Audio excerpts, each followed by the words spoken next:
ಕೊಟ್ಟಿತ್ತು. ಬೆಳಗಿನ ಜಾವ 8 ಗಂಟೆಗೆ ತಾವು ದೇವಸ್ಥಾನಕ್ಕೆ ಹೋಗ್ಬೋದು ಅಂತೇಳಿ ಅಸ್ಸಾಂ ಸರ್ಕಾರ ಹೇಳಿತ್ತು. ಆದರೆ ಹಿಂದಿನ ರಾತ್ರಿ ನಾಳೆ ಬೆಳಿಗ್ಗೆ 8 ಗಂಟೆಗೆ ದೇವಸ್ಥಾನಕ್ಕೆ ಹೋಗಬಾರ್ದು, ನಾಳೆ ಮತಷ್ಟ ಪಡಿಬೇಕು ಅಂತಂದ್ರೆ ನರೇಂದ್ರ ಮೋದಿರವರ ಅನುಮತಿಯನ್ನು ಪಡಿಬೇಕಾಗಿದೆ. ಇವತ್ತು ಅವರ ಆದೇಶದ ಮೇರೆಗೆ ಅವರು ಹೇಳಿದಾಗ ನಾವು ದೇವಸ್ಥಾನಕ್ಕೆ ಹೋಗ್ಬೇಕಾ, ಅವರು ಹೇಳಿದಾಗ ಯಾವ ದೇವರನ್ನ ನೋಡಬೇಕು ಅಂತೇಳಿ ತೀರ್ಮಾನ ಮಾಡಬೇಕಾ? ಯಾಕೆ ಈ ದುರ್ಬುದ್ಧಿ ನಿಮಗೆ?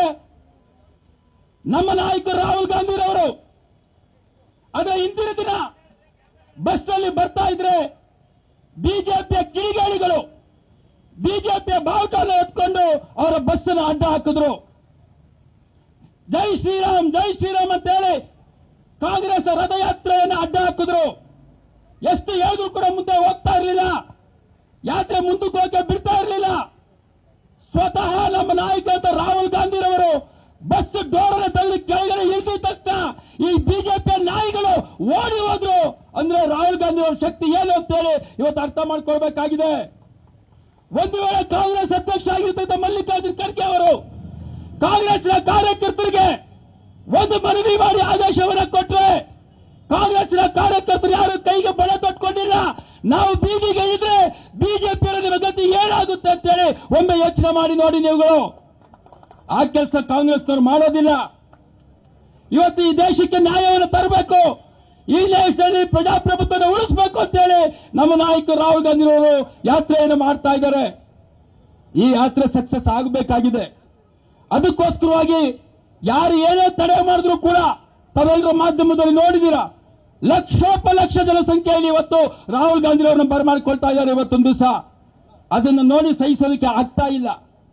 ನಿನ್ನೆ ಮಾಧ್ಯಮ ಗೋಷ್ಠಿಯನ್ನು ಮಾಡಿದಾಗ ಹೇಳಿದ್ರು, ಯಾತಕ್ಕಾಗಿ ನರೇಂದ್ರ ಮೋದಿರವರು ನಿನ್ನೆ ರಾಹುಲ್ ಗಾಂಧಿರವರು ತಡೆದ್ರು ಅಂತಂದ್ರೆ, ರಾಹುಲ್ ಗಾಂಧಿರವರು ದೇವಸ್ಥಾನಕ್ಕೆ ಹೋಗಿ ದೇವರ ದರ್ಶನ ಮಾಡಿದ್ದನ್ನ ಮಾಧ್ಯಮದಲ್ಲಿ ತೋರಿಸ್ತಾ ಇದ್ರೆ ನರೇಂದ್ರ ಮೋದಿಯವರ ಇಂಪ್ಯಾಕ್ಟ್ ಕಡಿಮೆ ಆಗುತ್ತೆ ಅಂತೇಳಿ ರಾಹುಲ್ ಗಾಂಧಿರವರಿಗೆ ದೇವಸ್ಥಾನಕ್ಕೆ ಹೋಗೋದಕ್ಕೆ ಅವಕಾಶವನ್ನು ಕೊಡಲಿಲ್ಲ. ಮಾಧ್ಯಮದಲ್ಲಿ ಕೇವಲ ನರೇಂದ್ರ ಮೋದಿ ತೋರಿಸಬೇಕು, ರಾಹುಲ್ ಗಾಂಧಿ ಅವರು ತೋರಿಸಬಾರದು ಅನ್ನತಕ್ಕಂಥ ದುರುದ್ದೇಶದಿಂದ ಈ ಕಾರ್ಯಕ್ರಮವನ್ನೇ ಮಾಡಿದ್ದಾರೆ. ನೀವು ಏನೇ ಹುನ್ನಾರ ಮಾಡಿದ್ರೂ ಕೂಡ ಕಾಂಗ್ರೆಸ್ ಪಕ್ಷದ ನಾಗಾಲೋಟವನ್ನು ತಡೆಯೋದಕ್ಕೆ ಸಾಧ್ಯ ಇಲ್ಲ. ನಿಮ್ಮ ಕೈಯಲ್ಲಿ ಮುಂದೆ ಬರ್ತಕ್ಕಂಥ ಪಾರ್ಲಿಮೆಂಟ್ ಚುನಾವಣೆಯಲ್ಲಿ ದಕ್ಷಿಣ ಭಾರತ ಕಡೆ ನಮ್ಮ ಹೈಕಮಾಂಡ್ ನೋಡ್ತಾ ಇದೆ. ಅತಿ ಹೆಚ್ಚು ಸ್ಥಾನವನ್ನು ಗೆಲ್ಲಿಸಿ ಕಳಿಸಬೇಕು ಅಂತೇಳಿ ಅವರು ಪ್ರಾರ್ಥನೆಯನ್ನು ಮಾಡ್ತಾ ಇದ್ದಾರೆ. ಕಾರ್ಯಕರ್ತ ಬಂಧುಗಳೇ, ನಿಮಗೆ ನಿಮ್ಮ ಕಾಲಗಳಿಗೆ ನಮಸ್ಕಾರ ಮಾಡಿ ಕೋಟಿ ಕೋಟಿ ನಮಸ್ಕಾರವನ್ನು ಮಾಡ್ತಾ ಇದ್ದೀನಿ. ಮೊನ್ನೆ ನಡೆದಂತ ವಿಧಾನಸಭಾ ಚುನಾವಣೆಯಲ್ಲಿ 135 ಸ್ಥಾನಗಳನ್ನು ಗೆಲ್ಲೋದ್ರ ಮುಖಾಂತರವಾಗಿ ಈ ದೇಶಕ್ಕೆ ಏನು ಸಂದೇಶವನ್ನು ಕೊಟ್ಟವೋ ಅದೇ ರೀತಿಯಾಗಿ 28 ಲೋಕಸಭಾ ಕ್ಷೇತ್ರದಲ್ಲಿ ಕನಿಷ್ಠ ಪಕ್ಷ 20 ಸ್ಥಾನ ಗೆಲ್ಲೋದ್ರ ಮುಖಾಂತರವಾಗಿ ಮತ್ತೊಮ್ಮೆ ರಾಹುಲ್ ಗಾಂಧಿರವರನ್ನ ಈ ರಾಷ್ಟ್ರ ಪ್ರಧಾನಮಂತ್ರಿ ಮಾಡ್ತೀವಿ ಅಂತ ನಮ್ಮ ಕನಸು ಏನಿದೆಯೋ ಅದನ್ನ ನನಸು ಮಾಡಬೇಕು ಅಂತೇಳಿ ಕೇಳಿಕೊಂಡು ಈ ಪ್ರತಿಭಟನೆಯಲ್ಲಿ ಭಾಗವಹಿಸಿರ್ತಕ್ಕಂಥ ತಮ್ಮೆಲ್ಲರಿಗೂ ವಂದಿಸಿ ನನಗೂ ಕೂಡ 4 ಮಾತನಾಡಕ್ಕೆ ಅವಕಾಶ ಮಾಡಿಕೊಟ್ಟಂತ ತಮ್ಮೆಲ್ಲರಿಗೂ ಒಂದು ಮಾತು ಮುಗಿಸ್ತೀನಿ. ಜೈ ಹಿಂದ್, ಜೈ ಕಾಂಗ್ರೆಸ್.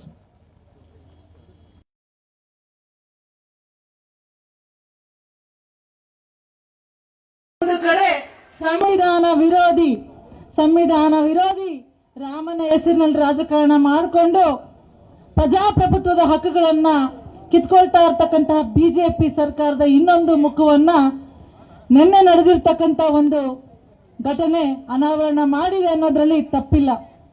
ಬಹುಶಃ ದೇವರ ದರ್ಶನ ಮಾಡಲಿಕ್ಕೆ ರಾಹುಲ್ ಗಾಂಧಿ ಅವರಿಗೆ ನಾವು ತಪ್ಪಿಸ್ಬಿಟ್ರೆ ಎಲ್ಲೋ ಒಂದ್ ಕಡೆ ಅವರ ಜನಪ್ರಿಯತೆಯನ್ನ ಕುಗ್ಗಿಸಬಹುದು ಅಂತ ಬಿಜೆಪಿ ನಾಯಕರು ಭಾವಿಸಬಹುದು. ಆದ್ರೆ ನಾವು ಈ ಒಂದು ಸಂದರ್ಭದಲ್ಲಿ ಒಂದು ಮಾತನ್ನ ಹೇಳೋದಕ್ಕೆ ನಾನು ಇಷ್ಟಪಡ್ತೇನೆ. ನೋಡಿ, ಸಿಂಹ ಯಾವತ್ತೂ ಕೂಡ ಇಡೀ ಕಾಡಿನಲ್ಲಿ ನಡೆಯೋದು ಒಂದೇ ಸಿಂಗಲ್ ಆಗಿ, ಯಾವತ್ತೂ ಕೂಡ ಎದುರ್ಕೊಳ್ಳೋದಿಲ್ಲ, ಜಗ್ಗೋದಿಲ್ಲ, ಬಗ್ಗೋದಿಲ್ಲ. ರಾಹುಲ್ ಗಾಂಧಿ ಅವರು ಈ ದೇಶ ಕಂಡಂತಹ ಒಂದು ಗರ್ಜಿಸ್ತಕ್ಕಂತಹ ಸಿಂಹ ಅಲ್ಲ. ಅವರು ಮಾತೃ ಹೃದಯ ಮಿಡಿತಕ್ಕಂತ ಒಂದು ಮಾತೃ ಹೃದಯ ಆಗಿರ್ತಕ್ಕ ನಾಯಕ. ಇವತ್ತು ಅವರೆಷ್ಟೇ ತೊಂದರೆ ಕೊಟ್ಟರು ಕೂಡ ಅವರು ನಡೆಯೋದನ್ನ ನಿಲ್ಲಿಸೋದಿಲ್ಲ. ಯಾತಕ್ಕಾಗಿ ನಡೀಬೇಕು ಅಂತ ಪ್ರಶ್ನೆ ಕೇಳ್ತಾರೆ ಬಿಜೆಪಿ ನಾಯಕರು. ಇಡೀ ದೇಶದಲ್ಲಿ ಇವತ್ತು ಮಹಿಳೆಯರ ಮೇಲೆ, ಮಕ್ಕಳ ಮೇಲೆ ಅತ್ಯಾಚಾರ ನಡೀತಾ ಇದೆ. ಯುವಕರಿಗೆ ಉದ್ಯೋಗ ಇಲ್ಲ, ವಿದ್ಯಾರ್ಥಿಗಳಿಗೆ ಭವಿಷ್ಯವಿಲ್ಲ, ರೈತರ ಒಂದು ಜೀವನ ದಿಕ್ಕಾಪಾಲಾಗಿದೆ. ಇದಕ್ಕೆಲ್ಲ ಉತ್ತರ ಹುಡುಕ್ತಕ್ಕಂತ ಒಬ್ಬ ನಾಯಕ ಇವತ್ತು ಉಟ್ಕೊಂಡಿದ್ರೆ ಅದು ನಮ್ಮ ಹೆಮ್ಮೆಯ ನಾಯಕ ರಾಹುಲ್ ಗಾಂಧಿ ಅವರು ಅನ್ನೋದನ್ನ ನಾವು ಇವತ್ತು ಜೋರಾಗಿ ಹೇಳಬೇಕಾಗಿದೆ.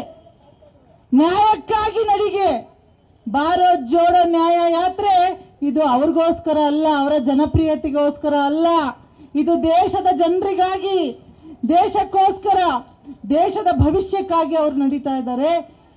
ಏನು ಕನ್ಯಾಕುಮಾರಿಯಿಂದ ಕಾಶ್ಮೀರದವರೆಗೆ ನಡೆದಾಗ ಸಿಕ್ಕಂತಹ ಅಭೂತಪೂರ್ವ ಬೆಂಬಲ, ಜನಪ್ರಿಯತೆ ಇದು ಬಿಜೆಪಿಯವರ ನಿದ್ದೆಯನ್ನ ಹಾಳು ಮಾಡಿದೆ.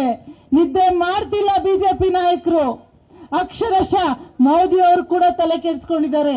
ಇದೇ ರೀತಿ ಇವ್ರು ನಡೀತಾ ಎಲ್ಲಿ ನಮ್ಮನ್ನ ಈ ದೇಶದಿಂದಲೇ ಓಡಿಸ್ತಾರೋ ಅನ್ನೋ ಒಂದು ಭಯ ಬಿಜೆಪಿ ಅವ್ರಿಗೆ ಕಾಡ್ತಾ ಇದೆ. ಬಂಧುಗಳೇ, ಈ ದಿವಸ ರಾಹುಲ್ ಗಾಂಧಿ ಅವ್ರಿಗೆ ದೇವಸ್ಥಾನವನ್ನ ಪ್ರವೇಶ ಮಾಡಲಿಕ್ಕೆ ನಿರಾಕರಣೆ ಮಾಡೋದ್ರ ಮುಖಾಂತರ ಧಾರ್ಮಿಕ ಹಕ್ಕನ್ನ ಈ ಒಂದು ಬಿಜೆಪಿ ಸರ್ಕಾರ ಕಿತ್ಕೊಂಡಿದೆ. ಇದು ಸಂವಿಧಾನದ ಹಕ್ಕುಗಳ ಒಂದು ಉಲ್ಲಂಘನೆ, ಪ್ರಜಾಪ್ರಭುತ್ವದ ಒಂದು ಕಗ್ಗೊಲೆ.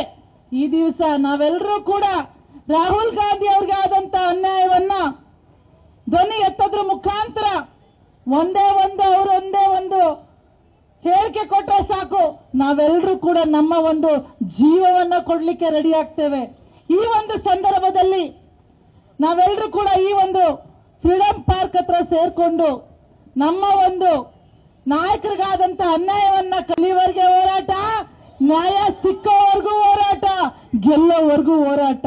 ಇದು ಬರೀ ನಾವಿಲ್ಲಿ ಯಾವುದೇ ರೀತಿಯಾದಂತ ತೊಂದರೆಯನ್ನ ಕೊಡದೆ ಅವರಿಗೆ ನಡೀಲಿಕ್ಕೆ, ನ್ಯಾಯಕ್ಕಾಗಿ ನಡೀಲಿಕ್ಕೆ, ಮಹಿಳೆಯರ ಹಕ್ಕುಗಳಿಗಾಗಿ, ಯುವಕರ ಬದುಕಿಗಾಗಿ ನಡೀಲಿಕ್ಕೆ, ಎಲ್ಲರ ಬದುಕಿಗಾಗಿ ಅವರು ನ್ಯಾಯವನ್ನು ಕೇಳ್ತಾ ನಡೀಲಿಕ್ಕೆ ಅವಕಾಶವನ್ನ ಈ ಬಿಜೆಪಿ ಸರ್ಕಾರ ಮಾತನ್ನ ಈ ಸಂದರ್ಭದಲ್ಲಿ ವೇದಿಕೆ ಮುಖಾಂತರ ಹೇಳ್ತಾ ಅವಕಾಶಕ್ಕಾಗಿ ವಂದಿಸಿ, ಕುಗ್ಗೋದಿಲ್ಲ. ಯಾರ ಪಕ್ಷ ಇದು? ಈ ದೇಶದ ಪ್ರಧಾನಿಯಾದ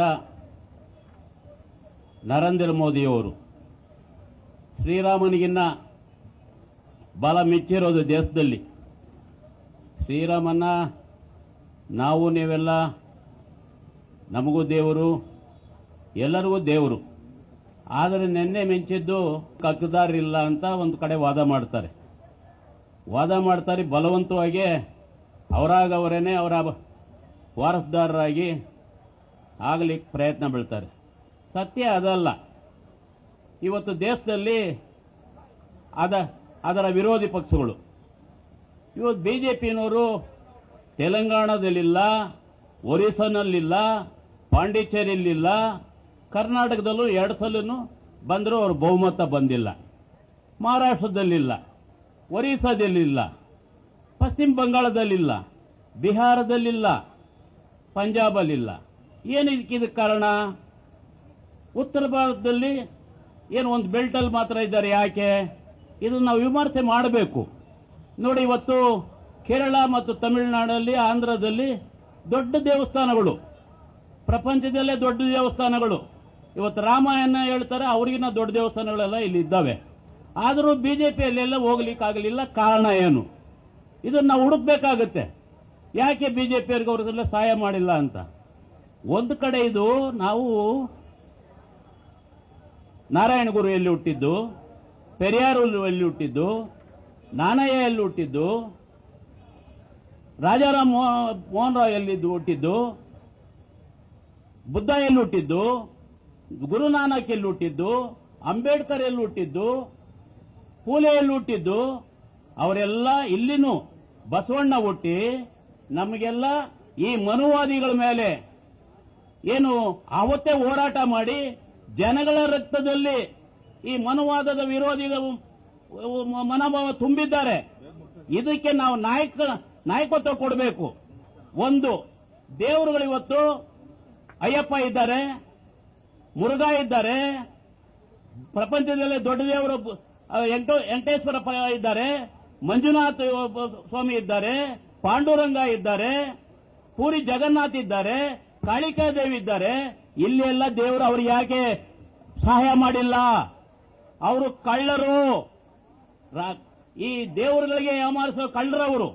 ಅದರಿಂದ ದೇವರವ್ರಿಗೆ ಒಂದು ಕಡೆ ದೇವರು ಅವರಿಗೆ ಸಹಾಯ ಮಾಡೋದಿಲ್ಲ, ಇನ್ನೊಂದು ಕಡೆ ಯಾರು ಸಮಾಜವಾದದ ನಾಯಕರುಗಳು ಹೋರಾಟ ಮಾಡಿದ್ದಾರೆ, ಆ ಹೋರಾಟ ನಾವು ಮಾಡಬೇಕಾಗುತ್ತೆ. ಕರ್ನಾಟಕದಲ್ಲೂ ಅದೇ ತರನ ಏನು ಇಲ್ಲಿ ಸಮಾಜ ಹೋರಾಟಗಾರರು ಇಲ್ಲೂ ಹುಟ್ಟಿ ಬಸವಣ್ಣ ಇರ್ಬೋದು, ಕನಕ ಇರ್ಬೋದು, ಸ್ವರೂಪ್ ಇರ್ಬೋದು, ಕುವೆಂಪು ಇರ್ಬೋದು, ಇವರೆಲ್ಲ ಮಣ್ಣಿನ ರಕ್ತದಲ್ಲಿ, ಜನರ ರಕ್ತದಲ್ಲಿದ್ದಾರೆ. ಅದರಿಂದ ಅದನ್ನ ಯಾರು ಭಯ ಬಿಡಬೇಕಾಗಿದೆಯಲ್ಲ, ಅವರೇ ಭಯ ಬಿದ್ದಿರೋದು. ಇವತ್ತೇನು ದೇಶದ ಒಗ್ಗಟ್ಟಿಗೋಸ್ಕರ ಭಾರತ ಜೋಡೋ ಯಾತ್ರೆ ಮಾಡಿದ್ರು, ಒಂದೇ ಒಂದು ಘಟನೆ ನಡೆದಿಲ್ಲ, ಒಂದೇ ಒಂದು ಅಹಿತಕರ ಘಟನೆ ಇಲ್ಲ. ಅವರ ವಾನರ ಸೇನೆಗಳಿದ್ದಾರಲ್ಲ ಬಿಜೆಪಿ, ಅವ್ರು ಎಲ್ಲಿ ಹೋದ್ರೂ ಗಲಭೆಗಳು ನೋಡಬಹುದು. ಮೊದಲೇ ಅವ್ರು ಎಲ್ಲಿ ಹೋದ್ರೆ ಅಲ್ಲೆಲ್ಲ ಪೊಲೀಸರಿಗೆ ರಕ್ಷಣೆ ಕೊಟ್ಟ ಇದು ಮೆರವಣಿಗೆ ನಡೆಸಬೇಕು. ಆದ್ದರಿಂದ ಇವತ್ತು ನಾವು ಇಲ್ಲೇನು ಹಮ್ಮಿಕೊಂಡಿದ್ದೇವೆ, ನಾವು ಹೋರಾಟದಿಂದಾನೇ ಅವರು ಹೋರಾಟಕ್ಕೋಸ್ಕರ ಅವರನ್ನೇ ಭಯ ಬಿಡೋದು. ಇವತ್ತು ರಾಹುಲ್ ಗಾಂಧಿನ ಕಂಡ್ರೆ ಭಯ ಬೀಳೋ ಸ್ಥಿತಿಗೆ ಯಾಕೆ ಬಂದಿದ್ದಾರೆ ಅಂದ್ರೆ, ಇವತ್ತು ಅವರು ಭಾರತ್ ಜೋಡೋ ಯಾತ್ರೆ ಸಕ್ಸೆಸ್ ಆಯಿತು, ಅದೇ ತರ ಇದು ಆಗಿಬಿಡ್ತದೆ ಅಂತ ಹೇಳ್ತಾ ಇದ್ದಾರೆ. ಅದರಿಂದ ನನಗೂ ಒಂದೆರಡು ಮಾತು ಆಡ್ಲಿಕ್ಕೆ ಅವಕಾಶ ಕೊಟ್ಟು ತಮ್ಮೆಲ್ಲರಿಗೂ ನಮಸ್ಕಾರ.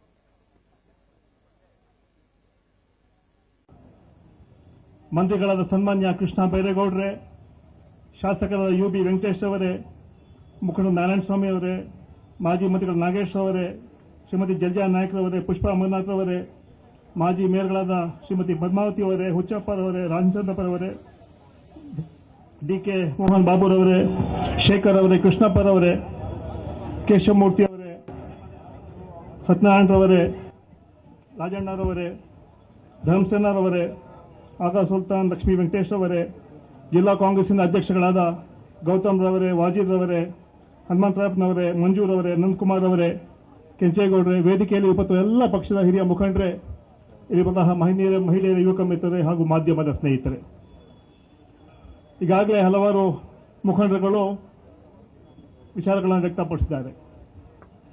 ಇವತ್ತು ಭಾರತೀಯ ಜನತಾ ಪಾರ್ಟಿಯವರಿಗೆ ನಾವು ಪ್ರಶ್ನೆ ಮಾಡ್ತೇವೆ. ನಮ್ಮ ನಾಯಕರಾದ ರಾಹುಲ್ ಗಾಂಧಿ ಅವರು ದೇಶವನ್ನು ಒಗ್ಗೂಡಿಸುವಂತ ಕೆಲಸ ಮಾಡಕ್ಕೆ ಹೊರಟಿದ್ದಾರೆ. ಯಾವ ಕೆಲಸ ಭಾರತೀಯ ಜನತಾ ಪಾರ್ಟಿ ಸಮಾಜವನ್ನು ಹೊಡೆಯುವ ಕೆಲಸ ಮಾಡ್ತಾ ಇದ್ದಾರೆ, ಅದನ್ನ ಸನ್ಮಾನ್ಯ ರಾಹುಲ್ ಗಾಂಧಿ ಅವರು ಒಗ್ಗೂಡಿಸುವಂತ ಕೆಲಸ ಮಾಡ್ತಾ ಇದ್ದಾರೆ. ಭಾರತ್ ಜೋಡೋ ಭಾಗ 2 ನ್ಯಾಯ ಯಾತ್ರೆಯನ್ನು ಮಣಿಪುರದಿಂದ ಮಹಾರಾಷ್ಟ್ರವರೆಗೆ ಹೊರಟಿದ್ದಾರೆ. ಆದರೆ ಅಸ್ಸಾಂನಲ್ಲಿ ಒಂದು ಏನು ಘಟನೆಗಳಾಗಿದೆ ಇಡೀ ದೇಶ ಗಮನಿಸ್ತಾ ಇದೆ. ನಾಚಿಕೆ ಆಗಬೇಕು ಅಸ್ಸಾಂ ಸರ್ಕಾರಕ್ಕೆ, ಬಿಜೆಪಿ ಸರ್ಕಾರಕ್ಕೆ. ನಿಮಗೆ ಹೆದರಿಕೆ ಬಂದಿದೆ. ರಾಹುಲ್ ಗಾಂಧಿ ನಾಯಕತ್ವಕ್ಕೆ ಈ ದೇಶದ ದೊಡ್ಡ ಶಕ್ತಿ ಇದೆ. ಅಸ್ಸಾಂನಲ್ಲಿ ತಾವು ನಮ್ಮ ಯಾತ್ರೆಗೆ ಸಾಕಷ್ಟು ತೊಂದರೆ ಕೊಟ್ರಿ. ನಮ್ಮ ನಾಯಕರು ರಾಹುಲ್ ಗಾಂಧಿ ದೇವಸ್ಥಾನಕ್ಕೆ ಹೋಗ್ಲಿಕ್ಕೆ ಕೂಡ ಅವಕಾಶ ಮಾಡಿಕೊಳ್ಳಿಲ್ಲ. ನೀವು ಯಾಕ್ರಿ ಇಂಥ ಕೆಲಸ ಮಾಡ್ತಾರೆ? ನಾಚಿಕೆ ಆಗಬೇಕು ನಿಮ್ಗೆ ಅಂತ. ಇಡೀ ದೇಶದಲ್ಲಿ ಶಾಂತಿ, ನೆಮ್ಮದಿ, ಸಹಬಾಳ್ವೆ ಇರಬೇಕಂತ ಸನ್ಮಾನ್ಯ ರಾಹುಲ್ ಗಾಂಧಿ ನಾಯಕತ್ವದಲ್ಲಿ ದೇಶವನ್ನು ಕಟ್ಟುವಂತ ಕೆಲಸ ಮಾಡಿದ್ದಾರೆ. ಮೊದಲೇ ನಮ್ಮ ಭಾರತ್ ಜೋಡೋ ಯಾತ್ರೆ ಕನ್ಯಾಕುಮಾರಿ, ಕಾಶ್ಮೀರ ನಡೆಯಿತು. ಈ ದೇಶ ಸಂಚಲನ ಉಂಟಾಯಿತು. ಇಡೀ ದೇಶ ಜನ ಅದನ್ನು ಸ್ವಾಗತ ಮಾಡಿದ್ರು. ಅದರಲ್ಲಿ ಬಿಜೆಪಿ ಭ್ರಮನಿಷ್ಠರಾಗಿದ್ದಾರೆ. ಅದೇ 2ನೇ ಹಂತದಲ್ಲಿ ಇವತ್ತು ಮಣಿಪುರದಿಂದ ಮಹಾರಾಷ್ಟ್ರ ಹೊರಟಾಗ ಸಾಕಷ್ಟು ತೊಂದರೆಗಳು ಕೊಡ್ತಾ ಇದ್ದೀರಾ. ಆ ಹಿನ್ನೆಲೆ ಇವತ್ತು ನಾವು ಇಡೀ ರಾಜ್ಯದಿಂದ ಪ್ರತಿಭಟನೆ ಹಮ್ಮಿಕೊಂಡಿದ್ದೀವಿ. ರಾಹುಲ್ ಗಾಂಧಿ ಅವರು ಇದ್ಯಾವುದಕ್ಕೂ ಹೆದರೋದಂತಲ್ಲ. ಕಾಂಗ್ರೆಸ್ ಪಕ್ಷ ಇದ್ಯಾವುದಕ್ಕೂ ಹೆದರೋದಿಲ್ಲ. ಈ ದೇಶದ ಸ್ವಾತಂತ್ರ್ಯಕ್ಕೆ ಬ್ರಿಟಿಷ್ ವಿರುದ್ಧ ಹೋರಾಟ ಮಾಡಿದ ಪಕ್ಷ ಕಾಂಗ್ರೆಸ್ ಪಕ್ಷ. ರಾಜೀವ್ ಗಾಂಧಿಯ ತಂದೆ, ಸನ್ಮಾನ್ಯ ರಾಹುಲ್ ಗಾಂಧಿಯ ತಂದೆ ರಾಜೀವ್ ಗಾಂಧಿಯವರು ಈ ದೇಶದ ಐಕ್ಯತೆಗೆ ಪ್ರಾಣವನ್ನು ಅರ್ಪಣೆ ಮಾಡಿದ್ದಾರೆ. ಈ ದೇಶದ ಐಕ್ಯತೆಗೆ ಶ್ರೀಮತಿ ಇಂದಿರಾ ಗಾಂಧಿಯವರು ತಮ್ಮ ತ್ಯಾಗವನ್ನು ಮಾಡಿದ್ದಾರೆ. ಇಂತಹ ದೊಡ್ಡ ಪಕ್ಷದ ನಮ್ಮ ನಾಯಕರು ರಾಹುಲ್ ಗಾಂಧಿಯವರು. ಇದಕ್ಕೆ ಯಾವುದೇ ಕಾಂಗ್ರೆಸ್ ಪಕ್ಷ ಹೆದರಲ್ಲ, ಬೆದರಲ್ಲ. ನಮ್ಮ ಹೋರಾಟ ನಿರಂತರ. ಯಾವುದೇ ಕಾರಣಕ್ಕೂ ಈ ಬೆದರಿಕೆಗೆ ನಾವು ಹೆದರಲ್ಲ ಹೇಳುವಂತ ಮಾತನ್ನು ಹೇಳ್ತಾ, ಇವತ್ತು ಯಾಕೆ ಭಾರತೀಯ ಜನತಾ ಪಾರ್ಟಿಯವರಿಗೆ ಹೆದರಿಕೆ ಇದೆ ಅಂತ ಹೇಳಿದ್ರೆ, ಮುಂದೆ ಬರುವಂತಹ 2024 ಚುನಾವಣೆಯಲ್ಲಿ ಈ ವರ್ಷದಲ್ಲಿ ದೇಶದಲ್ಲಿ ಜನ ಬದಲಾವಣೆ ಬಯಸ್ತಾ ಇದ್ದಾರೆ. ಇವತ್ತೇನು 10 ವರ್ಷ ಸನ್ಮಾನ್ಯ ನರೇಂದ್ರ ಮೋದಿ ಸುಳ್ಳು ಹೇಳ್ಕೊಂಡು ಬಂದ್ರು, ಜನ ಬಿಜೆಪಿಯನ್ನ ಇವತ್ತು ಮನೆ ಕೆಲಸ ಅಂತ ಕೆಲಸ ಇವತ್ತು ಮಾಡ್ತಾರೆ. ದೇಶದಲ್ಲಿ ಇಂಡಿಯಾ ಮೈತ್ರಿಕೂಟ ಅಧಿಕಾರಕ್ಕೆ ಬಂದು ಸನ್ಮಾನ್ಯ ರಾಹುಲ್ ಗಾಂಧಿ ದೇಶದ ಪ್ರಧಾನಮಂತ್ರಿ ಆಗ್ತಾರೆ ಅಂತ ವಿಶ್ವಾಸ ನಮಗಿದೆ. ಆ ಹಿನ್ನೆಲೆಯಲ್ಲಿ ಅದಕ್ಕೆ ಸಾಕಷ್ಟು ವಿರೋಧ ಮಾತನ್ನ ಹೇಳ್ತಾ ಇದಕ್ಕೆ ಯಾವುದಕ್ಕೆ ಬೆದರಲ್ಲ. ನಮ್ಮ ಹೋರಾಟ ನಿರಂತರ. ಈ ಕರ್ನಾಟಕದಲ್ಲೂ ಕೂಡ ಏನು ನಮ್ಮ ಸರ್ಕಾರ 5 ಗ್ಯಾರಂಟಿಗಳು ಘೋಷಣೆ ಮಾಡಿದ್ವಿ, 7 ತಿಂಗಳ 5 ಗ್ಯಾರಂಟಿಗಳನ್ನು ಅನುಷ್ಠಾನ ತಂದಿದ್ದೀವಿ. ನುಡಿದಂತೆ ನಡೆದ ಸರ್ಕಾರ ಕಾಂಗ್ರೆಸ್ ಪಕ್ಷ ಸರ್ಕಾರ. ಸರ್ವರಿಗೂ ಸಮಪಾಲು, ಸರ್ವರಿಗೂ ಸಮಬಾಳು, ಇದು ನಮ್ಮ ಸಂಕಲ್ಪ. ಆ ಹಿನ್ನೆಲೆಯಲ್ಲಿ ಈ ರಾಜ್ಯವನ್ನ ಸರ್ವ ಜನಾಂಗದ ಶಾಂತಿಯ ತೋಟ ಮಾಡಲಿಕ್ಕೆ ನಾವು ಹೊರಟಿದ್ದೀವಿ. ನುಡಿದಂತೆ ನಾವು ನಡೆದಿದ್ದೀವಿ. ಆ ಹಿನ್ನೆಲೆಯಲ್ಲಿ ಕರ್ನಾಟಕದಲ್ಲಿ ಕನಿಷ್ಠ 20 ಸೀಟ್ ಜಾಸ್ತಿ ಸೀಟ್ ನಾವು ಗೆಲ್ತೇವೆ. ಕೇಂದ್ರದಲ್ಲಿ ನಮ್ಮ ಸರ್ಕಾರ ಅಧಿಕಾರಕ್ಕೆ ಬರುತ್ತೆ ಹಾಗೂ ರಾಹುಲ್ ಗಾಂಧಿ ನಾಯಕತ್ವಕ್ಕೆ ದೊಡ್ಡ ಶಕ್ತಿ ಸಿಗುತ್ತೆ ಅನ್ನೋ ಮಾತನ್ನು ಹೇಳ್ತಾ ನಿಮ್ಮ ಹೋರಾಟಗಳಿಗೆ ನಾವೆಲ್ಲ ಹೆದರಲ್ಲ ಅನ್ನೋ ಮಾತನ್ನು ಹೇಳಿ ನಾನು 2 ಮಾತುಗಳನ್ನು ಮುಗಿಸ್ತಾ ಇದ್ದೀನಿ. ಜೈ ಹಿಂದ್, ಜೈ ಕಾಂಗ್ರೆಸ್. ಇಂದು ಬಿಜೆಪಿಯ ಪ್ರಜಾಪ್ರಭುತ್ವ ವಿರೋಧಿ ಧೋರಣೆಯನ್ನ ಖಂಡಿಸಿ ಪಕ್ಷದ ವತಿಯಿಂದ ಈ ಪ್ರತಿಭಟನೆಯನ್ನ ನಾವು ಮಾಡ್ತಾ ಇದ್ದೇವೆ. ರಾಹುಲ್ ಗಾಂಧಿ ಅವರು ಮಾಡ್ತಾ ಇರತಕ್ಕಂತ ಯಾತ್ರೆಗೆ ಬೇಕಂತೆ ಪ್ರತಿ ಹಂತದಲ್ಲಿಯೂ ಕೂಡ ಅಡ್ಡಿಯನ್ನ ಮಾಡಿ ಅವರಿಗೆ ಇರ್ತಕ್ಕಂಥ ಅಧಿಕಾರವನ್ನ ದುರುಪಯೋಗ ಮಾಡಿಕೊಂಡು ಕಾನೂನಾತ್ಮಕವಾಗಿ ನಡೀತಾ ಇರತಕ್ಕಂತಹ ಜನತೆಯ ನ್ಯಾಯಕ್ಕಾಗಿ ನಡೀತಾ ಇರತಕ್ಕಂಥ ಭಾರತ್ ಜೋಡೋ ನ್ಯಾಯ ಯಾತ್ರೆಯನ್ನ ಪ್ರತಿಯೊಂದು ಹಂತದಲ್ಲಿಯೂ ಕೂಡ ದಮನ ಮಾಡತಕ್ಕಂಥ ಪ್ರಜಾಪ್ರಭುತ್ವ ವಿರೋಧಿ ಕೆಲಸವನ್ನ ಬಿಜೆಪಿಯವರು ಮಾಡ್ತಾ ಇದ್ದಾರೆ. ನಿನ್ನೆ ರಸ್ತೆ ಮೇಲೆ 2 ಗಂಟೆ ಸಮಯ ಕೇವಲ ರಾಜಕೀಯ ಕಾರಣಕ್ಕಾಗಿ ಅವರ ಪೊಲೀಸ್ ಅಧಿಕಾರವನ್ನ ದುರುಪಯೋಗ ಮಾಡಿಕೊಂಡು ಅಸ್ಸಾಂನಲ್ಲಿ ನಿಲ್ಲಿಸಿದ್ದಾರೆ. ಮೊನ್ನೆ ಜಯರಾಮ್ ರಮೇಶ್ ಅವರ ಗಾಡಿಗೆ ಹಲ್ಲೆ ಮಾಡಿ ಬಿಜೆಪಿಯ ಪ್ರಾಯೋಜಿತ ಗೂಂಡಾಗಳು ಪ್ರವಾಸ ಮಾಡ್ತಾ ಇದ್ದಂತಹ ವಾಹನಕ್ಕೆ ಹಲ್ಲೆ ಮಾಡಿ ಗೂಂಡಾಗಿರಿಯನ್ನ ನಡೆಸಿದ್ದಾರೆ. ಆದರೆ ಇಂದಿನ ದಿನ ರಾಹುಲ್ ಗಾಂಧಿ ಅವರ ಮೇಲೇನೂ ಕೂಡ ಅವರ ಕಾರ್ಯಕ್ರಮಕ್ಕೆ ಬಂದು ದಾಂಧಲೆಯನ್ನ ನಡೆಸಿ ಒಂದು ಶಾಂತಿಯುತವಾಗಿ ಗಾಂಧೀಜಿಯವರ ಮಾರ್ಗದಲ್ಲಿ ನಡೀತಾ ಇರತಕ್ಕಂಥ ಸತ್ಯಾಗ್ರಹಕ್ಕೆ, ಬಡ ಜನರ ನ್ಯಾಯಕ್ಕಾಗಿ ನಡೀತಾ ಇರತಕ್ಕಂಥ ಆಂದೋಲನವನ್ನ ಹತ್ತಿಕ್ಕತಕ್ಕಂತಹ ದಮನವಕಾರಿ ನೀತಿಯನ್ನ ಬಿಜೆಪಿಯವರು ಅನುಸರಿಸ್ತಾ ಇದ್ದಾರೆ. ಅದರ ವಿರುದ್ಧ ನಾವಿವತ್ತು ಪ್ರಜಾಪ್ರಭುತ್ವದ ಉಳಿವಿಗಾಗಿ ಹೋರಾಟವನ್ನ ಮಾಡ್ತಾ ಇದ್ದೇವೆ. ಬಿಜೆಪಿ ಸರ್ಕಾರ ಬಂದ ಮೇಲೆ ನಿರಂತರವಾಗಿ ನಮ್ಮ ದೇಶದಲ್ಲಿ ವಾಕ್ ಸ್ವಾತಂತ್ರ್ಯ, ಪ್ರತಿಭಟನಾ ಸ್ವಾತಂತ್ರ್ಯ, ನಮ್ಮ ಪ್ರತಿಯೊಂದು ಸ್ವಾತಂತ್ರ್ಯವನ್ನು ಕಸಿದುಕೊಳ್ತಕ್ಕಂಥ ಕೆಲಸ ಬಿಜೆಪಿಯವರು ಮಾಡ್ತಾ ಇದ್ದಾರೆ. ಬ್ರಿಟಿಷರ ವಿರುದ್ಧ ಭಾರತ ರಾಷ್ಟ್ರೀಯ ಕಾಂಗ್ರೆಸ್ ನೇತೃತ್ವದಲ್ಲಿ ಭಾರತೀಯರು ಹೋರಾಟ ಮಾಡಿ ಪ್ರಾಣ, ತನು, ಮನ, ಧನ ತ್ಯಾಗ ಮಾಡಿ ನಾವು ಸಾಧನೆ ಮಾಡಿದಂತ ಸ್ವಾತಂತ್ರ್ಯವನ್ನ ಹೆಜ್ಜೆ ಹೆಜ್ಜೆಯಿಂದನೂ ಕೂಡ ಬಿಜೆಪಿಯವರು ಇವತ್ತು ನಮ್ಮಿಂದ ಕಿತ್ಕೊಳ್ತಾ ಇದ್ದಾರೆ. ಅದೇ ರೀತಿಯಲ್ಲಿ ಇವತ್ತು ನಮ್ಮ ಭಾರತ ಜೋಡೋ ನ್ಯಾಯ ಯಾತ್ರೆಯ ಸ್ವಾತಂತ್ರ್ಯದ ಹಾದಿಯಲ್ಲಿ ನಡೀತಾ ಇರತಕ್ಕಂಥ ಈ ಯಾತ್ರೆಯನ್ನ ದಮನ ಮಾಡತಕ್ಕಂಥದ್ದು ಪ್ರಜಾಪ್ರಭುತ್ವ ವಿರೋಧಿ ನೀತಿ ಬಿಜೆಪಿಯವರದ್ದು ಇವತ್ತಿಗೂ ಮುಂದುವರೆದಿದೆ. ಬಿಜೆಪಿಯವರ ಆಡಳಿತದಲ್ಲಿ ಈ ದೇಶದಲ್ಲಿ ಬಡವರು ಬಡವರಾಗಿದ್ದಾರೆ, ಶ್ರೀಮಂತರು ಶ್ರೀಮಂತರಾಗಿದ್ದಾರೆ. ಅಂಬಾನಿ, ಅದಾನಿ ಅಂತ 4 ಜನ ಕುಬೇರರಾಗ್ತಾ ಇದ್ದಾರೆ. ಆದರೆ ಬೀದಿಯಲ್ಲಿ ವಾಸ ಮಾಡುವ ಸಾಮಾನ್ಯ ಜನ, ಅವರ ಮೇಲೆ ಬೆಲೆ ಏರಿಕೆಯ ಹೊರೆ, ಅದರ ಮೇಲೆ ತೆರಿಗೆ ಎಲ್ಲ ಸುಲಿಗೆ ಮಾಡಿ ಇವತ್ತು ದೇಶದಲ್ಲಿ ಹಿಂದುಳಿದವರು, ಬಡವರು, ದಲಿತರು, ರೈತರು ದಿನೇ ದಿನೇ ಅವರ ಪರಿಸ್ಥಿತಿ ಕಷ್ಟ ಆಗ್ತಾ ಇದೆ. ಲಾಭ ಯಾರಿಗಾಗ್ತಾ ಇದೆ ಅಂದ್ರೆ ಅಂಬಾನಿ, ಅದಾನಿ ಅಂತ ಒಂದು 4-10 ಶ್ರೀಮಂತರಿಗೆ ಲಾಭ ಆಗ್ತಾ ಇದೆ. ಈ ತರ ಬಡವರ ವಿರೋಧಿ, ದುಡಿಯುವ ಜನಗಳ ವಿರೋಧಿ ನೀತಿಯನ್ನ ಮುಚ್ಚಿಟ್ಕೊಳ್ಳೋಕೋಸ್ಕರ ಬಿಜೆಪಿಯವರು ಭಾವನಾತ್ಮಕ ವಿಷಯಗಳನ್ನ ಮುಂದೆಗೆ ತಂದು ಹೊಟ್ಟೆಪಾಡಿನ ವಿಷಯಗಳನ್ನ ಮುಚ್ಚಿ ಹಾಕಿ ಭಾವನಾತ್ಮಕ ವಿಷಯಗಳಿಂದ ಮತ ಸಂಪಾದನೆ ಮಾಡಲಿಕ್ಕೆ ಹೊರಟಿದ್ದಾರೆ. ನಮ್ಮ ಕರ್ನಾಟಕಕ್ಕೂ ಕೂಡ ನಿರಂತರವಾಗಿ ಬಿಜೆಪಿ ಸರ್ಕಾರದಲ್ಲಿ ಅನ್ಯಾಯ ಮುಂದುವರೆದಿದೆ. ರಾಜ್ಯ ಇವತ್ತು ಬರಗಾಲದಿಂದ ನಮ್ಮ ಜನ ಕಷ್ಟ ಅನುಭವಿಸ್ತಾ ಇದ್ದಾರೆ. ಇಂಥ ಸಂದರ್ಭದಲ್ಲಿ ಸೆಪ್ಟೆಂಬರ್ ತಿಂಗಳಿನಲ್ಲೇ ನಾವು ನಮ್ಮ ರಾಜ್ಯದ ಬರಗಾಲಕ್ಕೆ ಪರಿಹಾರ ಹಣ ಕೊಡಬೇಕು ಅಂತೇಳಿ ಸೆಪ್ಟೆಂಬರ್ ತಿಂಗಳಿನಲ್ಲಿ ಮನವಿಯನ್ನ ಸಲ್ಲಿಸಿ ಇವತ್ತು ಜಾನ್ಯುವರಿ ತಿಂಗಳ ಕೊನೆ ಭಾಗಕ್ಕೆ ಬಂದಿದ್ದೇವೆ. ಇವತ್ತುವರೆಗೂ ಹಣ ಕೊಡೋದು ಹೋಗ್ಲಿ, ನಾವು ಕೊಟ್ಟಿರೋ ಮನವಿ ಆಧಾರದ ಮೇಲೆ ತೀರ್ಮಾನನೂ ತೆಗೆದುಕೊಳ್ಳದೆ ಕರ್ನಾಟಕಕ್ಕೆ ಅನ್ಯಾಯವನ್ನ ಮಾಡ್ತಾ ಇದೆ ಬಿಜೆಪಿ ಸರ್ಕಾರ. ನಯಾ ಪೈಸಾ ದುಡ್ಡು ಕೊಡೋದು ಹೋಗ್ಲಿ, ನಮ್ಮ ಮೆಮೊರಾಂಡಮ್ ಬಗ್ಗೆ ಇವತ್ತಿಗೂ ತೀರ್ಮಾನ ಆಗಿಲ್ಲ. ಡಿಸೆಂಬರ್ 23ನೇ ತಾರೀಕು ಅಂತ ಮೀಟಿಂಗ್ ಫಿಕ್ಸ್ ಮಾಡಿದ್ರು ಮಾಡಲಿಲ್ಲ. ಜನವರಿ 16ನೇ ತಾರೀಕು ಮಾಡ್ತೀವಿ ಅಂದ್ರೂ ಮಾಡಲಿಲ್ಲ. ಇವತ್ತು ಜನವರಿ ಮುಗಿತಾ ಬಂದರೂ ಕೂಡ ನಮ್ಮ ರೈತರಿಗೆ ಬರಬೇಕಾಗಿರ್ತಕ್ಕಂತಹ ಹಣದ ಬಗ್ಗೆ ತೀರ್ಮಾನ ಮಾಡದೆ ಸಾಲದಕ್ಕೆ ನಮ್ಮ ರಾಜ್ಯದಿಂದ ಆಯ್ಕೆ ಆಗಿರ್ತಕ್ಕಂಥ ಜನತಾದಳ ಬಿಜೆಪಿಯ 27 ಸಂಸದರು 27, ಆದರೆ ಬರೀ ಓಳು ಬರೀ ಓಳು ಬಿಟ್ರೆ ರಾಜ್ಯದ ಪರವಾಗಿ ಒಂದು ಧ್ವನಿ ಎತ್ತತಕ್ಕಂತಹ ಧೈರ್ಯ ಇಲ್ಲದೆ 27 ಸಂಸದರು ನಮ್ಮ ಕರ್ನಾಟಕಕ್ಕೆ ಬರೀ ಗೋಳಾಗಿದ್ದಾರೆ. ಇಂಥ ನಾಲಾಯಕ ಸಂಸದರನ್ನ ಇಟ್ಕೊಂಡು ರಾಜ್ಯಕ್ಕೆ ಅನ್ಯಾಯವೇ ಹೊರತು ನಯಾ ಪೈಸೆ ನ್ಯಾಯ ಸಿಗೋ ಹಾಗೆ ಇಲ್ಲ. ನಮಗೆ ಸಾಲದಕ್ಕೆ ನಾವು ಪ್ರಧಾನಮಂತ್ರಿಗಳಿಗೆ ಒಂದಲ್ಲ 4 ಬಾರಿ ಕೇಳಿದ್ದೇವೆ. ಮಹದಾಯಿ ನಮ್ಮ ಉತ್ತರ ಕರ್ನಾಟಕದ ಕುಡಿಯುವ ನೀರಿನ ವಿಷಯ ಟ್ರಿಬ್ಯುನಲ್ ತೀರ್ಮಾನ ಆಗಿದೆ, ಸುಪ್ರೀಂ ಕೋರ್ಟ್ ಅಲ್ಲಿ ಕ್ಲಿಯರ್ ಆಗಿದೆ. ಬರೀ ಒಂದು ಎನ್ವೈರ್ಮೆಂಟ್ ಮಿನಿಸ್ಟ್ರಿದು ಪರ್ಮಿಷನ್ ಕೊಡಬೇಕು ಗವರ್ಮೆಂಟ್ ಆಫ್ ಇಂಡಿಯಾದವರು. 4 ವರ್ಷದಿಂದ ಬಿಜೆಪಿ ಸರ್ಕಾರ ಇದ್ರೂ ಕೂಡ ಕೇಂದ್ರದಲ್ಲಿ ನಮ್ಮ ಮಹದಾಯಿ ಯೋಜನೆಗೆ ಒಂದು ಎನ್ವೈರ್ಮೆಂಟ್ ಮಿನಿಸ್ಟ್ರಿ ಕ್ಲಿಯರೆನ್ಸ್ ಕೊಡದೆ ಇವತ್ತು ಉತ್ತರ ಕರ್ನಾಟಕಕ್ಕೆ ಅನ್ಯಾಯ ಬಿಜೆಪಿಯಿಂದ ನಡೆದಿದೆ.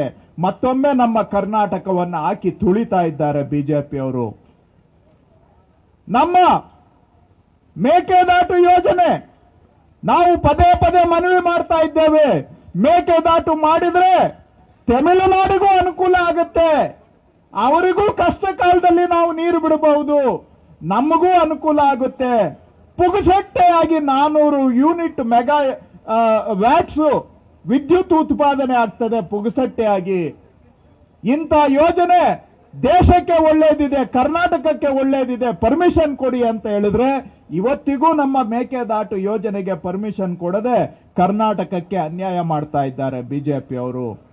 ಹಾಗೆ ಹೋದ ವರ್ಷ ಬಜೆಟ್ ಅಲ್ಲಿ ನಮ್ಮ ಮಧ್ಯ ಕರ್ನಾಟಕದ ಅಪ್ಪರ್ ಭದ್ರಾ ಯೋಜನೆಗೆ 5,000 ಕೋಟಿ ಕೊಡ್ತೀವಿ ಅಂತ ಸೆಂಟ್ರಲ್ ಬಜೆಟ್ ಅಲ್ಲಿ ಘೋಷಣೆ ಮಾಡಿ ಬಜೆಟ್ ಮಾಡಿದ್ದು ಫೆಬ್ರವರಿ 2023. ಫೆಬ್ರವರಿ 2024 ಬಂದರೂ ಕೂಡ 5,000 ಕೋಟಿ ಅಂತ ಘೋಷಣೆ ಮಾಡಿ ಸೆಂಟ್ರಲ್ ಬಜೆಟ್ ಅಲ್ಲಿ 5 ಪೈಸಾ ಕೂಡ ಇವತ್ತಿಗೂ ಕೊಡದೆ ಕರ್ನಾಟಕಕ್ಕೆ ಅನ್ಯಾಯ ಮಾಡುವಂತ ಕೆಲಸ ಬಿಜೆಪಿಯವರು ಮಾಡ್ತಾ ಇದ್ದಾರೆ. ಇವೆಲ್ಲವೂ ಕೂಡ ಯಾಕೆ ಹೇಳ್ತಾ ಇದ್ದೀನಿ ಸಂದರ್ಭದಲ್ಲಿ ಅಂದ್ರೆ, ನಮ್ಮಂತ ಸ್ವಾಭಿಮಾನಿ ಸ್ವಂತ ಕಾಲ ಮೇಲೆ ನಿಲ್ಲುವಂತ ಶಕ್ತಿ ಇರತಕ್ಕಂತಹ ಕರ್ನಾಟಕದ ಸ್ವಾತಂತ್ರ್ಯವನ್ನ ತುಳಿದು ನಮ್ಮ ಕರ್ನಾಟಕಕ್ಕೆ ಅನ್ಯಾಯ ಮಾಡಿ ನಮ್ಮ ಸ್ವಾತಂತ್ರ್ಯವನ್ನ ಕಸಿದುಕೊಳ್ಳುವಂತ ಬಿಜೆಪಿಯ ಸಂಸ್ಕೃತಿ ಏನಿದೆ, ನಾವು ಕೂಡ ಕೈ ಕಟ್ಟಿಕೊಂಡು ಅವ್ರ ಮುಂದೆ ನಿಲ್ಲಬೇಕು. ಹೋಗಿ ನಮಗೆ ಹಣಕಾಸು ಆಯೋಗದ ಹಣ ಕೊಡೋದಿಲ್ಲ, ಮೇಕೆದಾಟು ಇಲ್ಲ, ಮಹದಾಯಿ ಇಲ್ಲ, ಬರಗಾಲಕ್ಕೆ ಪರಿಹಾರ ಇಲ್ಲ, ಅಪ್ಪರ್ ಭದ್ರಾ ಯೋಜನೆಗೆ ಹಣ ಇಲ್ಲ, ನಮ್ಮ ಸ್ವಾತಂತ್ರ್ಯವನ್ನು ಕೂಡ ಬಿಜೆಪಿಯವರು ಕಸ್ಕೊಳ್ತಾ ಇದ್ದಾರೆ. ಅದೇ ರೀತಿ ಇವತ್ತು ರಾಹುಲ್ ಗಾಂಧಿಯವರ ಯಾತ್ರೆಗೂ ಕೂಡ ಅನುಮತಿ ಕೊಟ್ಟ ನಂತರ ಅವರನ್ನ ಎಲ್ಲಂದ್ರೆ ಅಲ್ಲಿ ನಿಲ್ಲಿಸಿ ಆ ಯಾತ್ರೆಯನ್ನ ಏನಾದ್ರೂ ಮಾಡಿ ಅದನ್ನ ವಿಫಲ ಮಾಡಬೇಕು ಅನ್ನುವಂತ ಪ್ರಯತ್ನ ಮಾಡ್ತಾ ಇದ್ದಾರೆ. ಆದ್ರೆ ಇವತ್ತು ದೇಶದಲ್ಲಿ ಬಡವರು, ರೈತರು, ಹಿಂದುಳಿದವರು, ದಲಿತರು ದ್ರೋಸಿ ಹೋಗಿದ್ದಾರೆ ಬಿಜೆಪಿಯ ಶ್ರೀಮಂತರ ಆಡಳಿತದಿಂದ, ಬಿಜೆಪಿಯ ಪ್ರಜಾಪ್ರಭುತ್ವ ವಿರೋಧಿ ನೆಲೆಯಿಂದ. ಭಾರತ್ ಜೋಡೋ ಯಾತ್ರಾ ಭಾರತ ದೇಶದಲ್ಲಿ ಬೇರೆ ಬೇರೆ ಭಾಷೆಯವರಿದ್ದಾರೆ, ಬೇರೆ ಬೇರೆ ಜಾತಿಯವರಿದ್ದಾರೆ. ಆದರೆ ನಾವೆಲ್ಲ ಭಾರತೀಯರು ಅಂತ ತಿಳ್ಕೊಂಡವರೇ ಇಡೀ ಭಾರತದ ಪ್ರಜೆಗಳು. ಇವತ್ತು ಭಾರತವನ್ನು ತಮ್ಮ ಸ್ವಾರ್ಥಕ್ಕಾಗಿ ವಿಭಜನೆ ಮಾಡುವಂತ ಕೆಲಸವನ್ನ, ತಮ್ಮ ಅಧಿಕಾರಕ್ಕೋಸ್ಕರವಾಗಿ ಮಾಡುವಂತ ಕೆಲಸವನ್ನ ಇವತ್ತು ಭಾರತೀಯ ಜನತಾ ಪಾರ್ಟಿಯವರು ಮಾಡುತ್ತಿದ್ದಾರೆ. ಬಹುಶಃ ಅದರ ವಿರುದ್ಧವಾಗಿ ಭಾರತವನ್ನು ಯಾವ ರೀತಿಯಲ್ಲಿ ನಾವು ಸ್ವಾತಂತ್ರ್ಯ ಕೊಟ್ಟಿದ್ದೀವಿ, ಹೋರಾಟ ಮಾಡಿದ್ದೀವಿ, ಮಹಾತ್ಮ ಗಾಂಧೀಜಿಯವರ ನಾಯಕತ್ವದಲ್ಲಿ, ಪಂಡಿತ್ ಜವಾಹರಲಾಲ್ ನೆಹರೂರವರ ನಾಯಕತ್ವದಲ್ಲಿ ಇವತ್ತು ಯಾವ ರೀತಿಯಲ್ಲಿ ನಮ್ಮ ವಲ್ಲಭಾಯಿ ಪಟೇಲ್ ಅವರಿರ್ಬೋದು, ಸುಭಾಷ್ ಚಂದ್ರ ಬೋಸ್ ಅವರಿರ್ಬೋದು, ಸಾಕಷ್ಟು ಜನರು ಹೋರಾಟ ಮಾಡಿ ಶಾಂತಿಯುತ ರೀತಿಯಲ್ಲಿ ನಮಗೆ ಸ್ವಾತಂತ್ರ್ಯವನ್ನು ಕಲಿಸಿಕೊಟ್ಟು ಇವತ್ತು ಭಾರತದ ಐಕ್ಯತೆಯನ್ನು ಕಾಪಾಡುವಂಥ ಕೆಲಸವನ್ನು ಕಾಂಗ್ರೆಸ್ ಪಕ್ಷ ಮಾಡಿದೆ.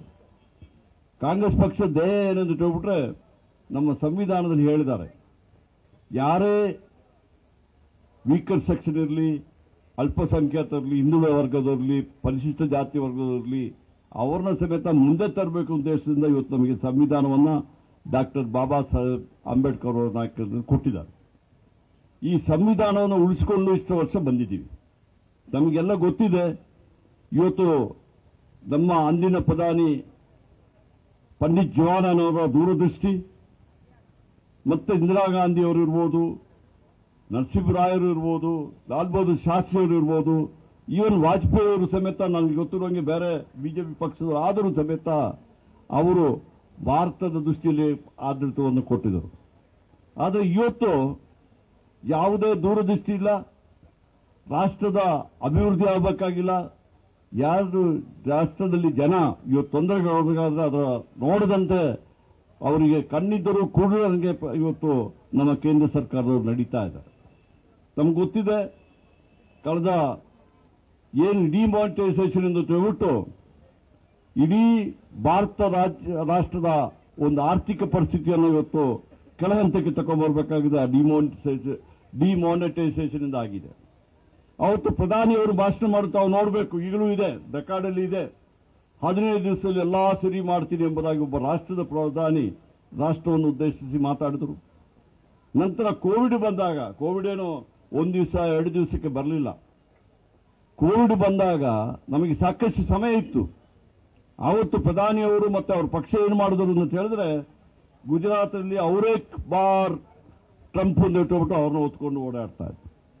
ಆಗ ನಾವು ಸಾಕಷ್ಟು ಪ್ರಿವೆಂಟಿವ್ ಮೆಷರ್ಸ್ ತಗೋಬೇಕಾಗಿತ್ತು, ಮಾಡಲಿಲ್ಲ. ಇಡೀ ರಾಷ್ಟ್ರದಲ್ಲಿ ಮಾಡಿದಾಗ ತಾವು ತಮ್ಮ ಕಣ್ಮುಂದುಗಡೆ ನೋಡಿರ್ಬೋದು, ಲಾಕ್ಡೌನ್ ಅನ್ನ ಹೇಳಿದರು. ಒಂದೇ ದಿವಸದಲ್ಲಿ ಲಾಕ್ಡೌನ್ ಮಾಡಿ ನಮ್ಮ ರಾಷ್ಟ್ರದಲ್ಲಿರುವ ಬಡ ಜನರು, ಬಡ ಕಾರ್ಮಿಕರು ರಸ್ತೆಯಲ್ಲಿದ್ದರು. ಅವ್ರ ಮಕ್ಕಳನ್ನ, ಮರಿ ಮಕ್ಕಳನ್ನ ಕರ್ಕೊಂಡು ಹೋಗಿ ಸಾವಿರಾರು ಕಿಲೋಮೀಟರ್ ನಡೆದುಕೊಂಡು ಹೋಗಬೇಕಾಗಿದ್ದ ಪರಿಸ್ಥಿತಿ ಬಂದಿತ್ತು. ಆದರೂ ಅವ್ರ ರಕ್ಷಣೆಗೆ ಬರಲಿಲ್ಲ. ಇವತ್ತು ಕಾಂಗ್ರೆಸ್ ಪಕ್ಷ ನಮ್ಮ ಕರ್ನಾಟಕದಲ್ಲಿ ಸಮೇತ ಸಾಕಷ್ಟು ಒಳ್ಳೆ ಕೆಲಸವನ್ನ ಡಿ ಕೆ ಶಿವಕುಮಾರ್ ಅವರು ಅವತ್ತು ಕಾಂಗ್ರೆಸ್ ಪಕ್ಷ ಅಧ್ಯಕ್ಷರಾಗಿದ್ದರು. ಅದೇ ರೀತಿಯಲ್ಲಿ ನಮ್ಮ ಸಿದ್ದರಾಮಯ್ಯಜಿ ಅವರು ಕಾಂಗ್ರೆಸ್ ಶಾಸಕಾಂಗ ಪಕ್ಷ ಅಧ್ಯಕ್ಷ, ವಿರೋಧ ಪಕ್ಷದ ನಾಯಕರಾಗಿ ಕೆಲಸವನ್ನು ಮಾಡಿದರು. ನಂತರ ಪ್ರತಿಯೊಂದರಲ್ಲಿ ಸಮೇತ ನಮ್ಮ ಜಿಎಸ್ಟಿನ ಅದನ್ನ ಇಂಪ್ಲಿಮೆಂಟ್ ಮಾಡೋ ರೀತಿಯಲ್ಲಿ ತಪ್ಪು ಮಾಡಿದ್ದಾರೆ. ಇವತ್ತು ನಮ್ಮ ಆರ್ಥಿಕ ಪರಿಸ್ಥಿತಿಯನ್ನ ಕೆಳಮಟ್ಟಕ್ಕೆ ಕರ್ಕೊಂಡು ಹೋಗಿದ್ದಾರೆ, ನೆಗೆಟಿವ್ ಗ್ರೋತ್ಗೆ ತಗೊಂಡು ಹೋಗಿದ್ದಾರೆ. ಇವತ್ತು ತಾವು ತಿಳ್ಕೊಳ್ಬೇಕಾಗ್ತದೆ, ಇವತ್ತು ನಮ್ಮ ರಾಷ್ಟ್ರ ಯುವ ಜನ ಇರುವಂತಹ ರಾಷ್ಟ್ರ. ಯಾವುದೇ ರಾಷ್ಟ್ರ ಯುವಕರು ಯುವತಿಯರು ಹೆಚ್ಚಾಗಿದ್ದಾಗ ಆ ಜಿಡಿಪಿ ಗ್ರೋತ್ ಯಾವಾಗಲೂ ಡಬಲ್ ಡಿಜಿಟ್ ಇರ್ತಿತ್ತು. ಅದು ಚೈನಾ ಇರ್ಬೋದು, ಯುರೋಪ್ ಇರ್ಬೋದು, ಅಮೆರಿಕ ಇರ್ಬೋದು, ಅಥವಾ ಯಾವುದೇ ಕಂಟ್ರಿ ಸಮೇತ ಯುವಕರು ಇರುವಾಗ, ಯುವ ಜನಾಂಗ ಇರುವಾಗ ಗ್ರೋತ್ ಜಾಸ್ತಿ ಆಗ್ತಿತ್ತು. ಇವತ್ತು ಇವರು ಕೋವಿಡ್ ಎಂದು ಹೇಳ್ತಾರೆ. ಕೋವಿಡ್ ಅಲ್ಲಿ ಮೊದಲೇ ನಮ್ಮ ಗ್ರೋತ್ ಕಡಿಮೆ ಆಗಿತ್ತು. ಕೋವಿಡ್ ಅಲ್ಲಿ ಅಂತೂ ಅದು ಪಾತಾಳಕ್ಕೆ ಹೋಯಿತು. ಇದನ್ನೆಲ್ಲ ಅರಿತು ನಮ್ಮ ಕಾಂಗ್ರೆಸ್ ಪಕ್ಷ ಒಂದು ನಿರ್ಧಾರವನ್ನು ತಗೊಂಡಿದ್ದೀವಿ. ನಾವು ಇವತ್ತು ಭಾರತ ಜೋಡೋ ಮಾಡಬೇಕು. ಅದರ ಉದ್ದೇಶಕ್ಕಾಗಿ ನಮ್ಮ ನಾಯಕರು ರಾಹುಲ್ ಗಾಂಧಿ ಅವರು ಬೇರೆ ಯಾರು ಅಷ್ಟು ಧೈರ್ಯ ಮಾಡ್ತಾ ಇರಲಿಲ್ಲ. ಬಹುಶಃ ಅವರ ಧೈರ್ಯ ನಾನು ಹರಿಪ್ರಸಾದ್ ಅವರು ಸಮೇತ ಕಮಿಟಿಯಲ್ಲಿ ಇದ್ದೀವಿ, ಸಲೀಂ ಅವರು ಇದ್ದರು. ನಾವು ಹೇಳಿದ್ವಿ, ಸರ್ ಬೇಡ, ನಾನೇ ಹೇಳಿದೆ, ಸ್ವಲ್ಪ ಜನ ಇರುವ ಕಡೆ ನಡೆಯೋಣ, ಜನ ಇಲ್ಲದ ಕಡೆಯಲ್ಲಿ ಬಸ್ಸಲ್ಲಿ ಮಾಡೋಣ. ಆಗ ಅವರು ಒಂದು ಮಾತು ಹೇಳಿದರು, ನಾವು ಭಾರತ ಜೋಡೋ ಮಾಡಬೇಕಾದ್ರೆ ನಾವು ನಡೀಲೇಬೇಕು, ಜನರ ಹತ್ರ ಹೋಗಲೇಬೇಕು ಎಂಬುದಾಗಿ ಹೇಳಿ ಇವತ್ತು ತಮ್ಗೆ ಗೊತ್ತಿದೆ, ಕನ್ಯಾಕುಮಾರಿಯಿಂದ ಕಾಶ್ಮೀರದವರೆಗೆ ಹೋದ್ರು. ಇವತ್ತು ಹೋದಾಗ ಸುಮ್ಮನೆ ಇರಲಿಲ್ಲ, ನಾವು ಸಮೇತ ಹಲವಾರು ಜನ ನಾವು ಲೀಡರ್ಗಳು ಅವರೊಟ್ಟಿಗೆ ನಡೆದಿದ್ದೀವಿ. ಸ್ವಲ್ಪ ನಮ್ಮ ಸಿದ್ದರಾಮಯ್ಯಜಿಯವರು ಓಡಿಯೇ ಬಿಟ್ರು, ತಾವು ನೋಡಿರ್ಬೇಕು, ಅವ್ರನ್ನ ಕೈ ಹಿಡಿದುಬಿಟ್ಟು ರನ್ನಿಂಗ್ ರೇಸೇ ಮಾಡಿದರು. ಆಗ ರಾಹುಲ್ ಗಾಂಧಿಯವರು ಬೆಳಗ್ಗೆ 4 ಗಂಟೆಗೆ ಎದ್ದು ನಿರಂತರವಾಗಿ ಜನ ಸಂಪರ್ಕದಲ್ಲಿದ್ದರು. ಬಡವರ ಸಂಪರ್ಕ, ಕಾರ್ಮಿಕರ ಸಂಪರ್ಕ, ಯಾರ ಕಷ್ಟದಲ್ಲಿ ಪರಿಶಿಷ್ಟ ಜಾತಿಯವರು ಇರ್ಬೋದು, ಹಿಂದುಳಿದವರು ಇರ್ಬೋದು, ಅಲ್ಪಸಂಖ್ಯಾತರು, ಅವರ ಸಮಸ್ಯೆಗಳನ್ನು ಆಲಿಸಿಕೊಂಡ್ರು. ಆಗ ಜನ ಅವರಿಗೊಂದು ಮಾತು ಹೇಳಿದರು, ನಾವು ತತ್ತರಿಸಿ ಹೋಗಿದ್ದೀವಿ, ಆರ್ಥಿಕವಾಗಿ ನಾವು ಭಾರಿ ಕಷ್ಟದಲ್ಲಿ ಇದ್ದೀವಿ, ನಮ್ಮ ವರಮಾನ ಜಾಸ್ತಿ ಆಗಲಿಲ್ಲ, ಆದರೆ ಖರ್ಚು ಜಾಸ್ತಿ ಆಗಿದೆ, ಇವತ್ತು ಜನಸಾಮಾನ್ಯರು ತುಂಬಾ ತೊಂದರೆಯಲ್ಲಿದ್ದಾರೆ ಎಂಬ ಮಾತನ್ನು ಅವರಿಗೆ ಹೇಳಿದರು. ಆಗ ಕರ್ನಾಟಕದಲ್ಲಿ ಬಂದಿದ್ದರು, ಕರ್ನಾಟಕದಲ್ಲಿ ಸಮೇತ ಅವರು ಜನರೊಟ್ಟಿಗೆ ಇದು ಮಾಡಿದರು.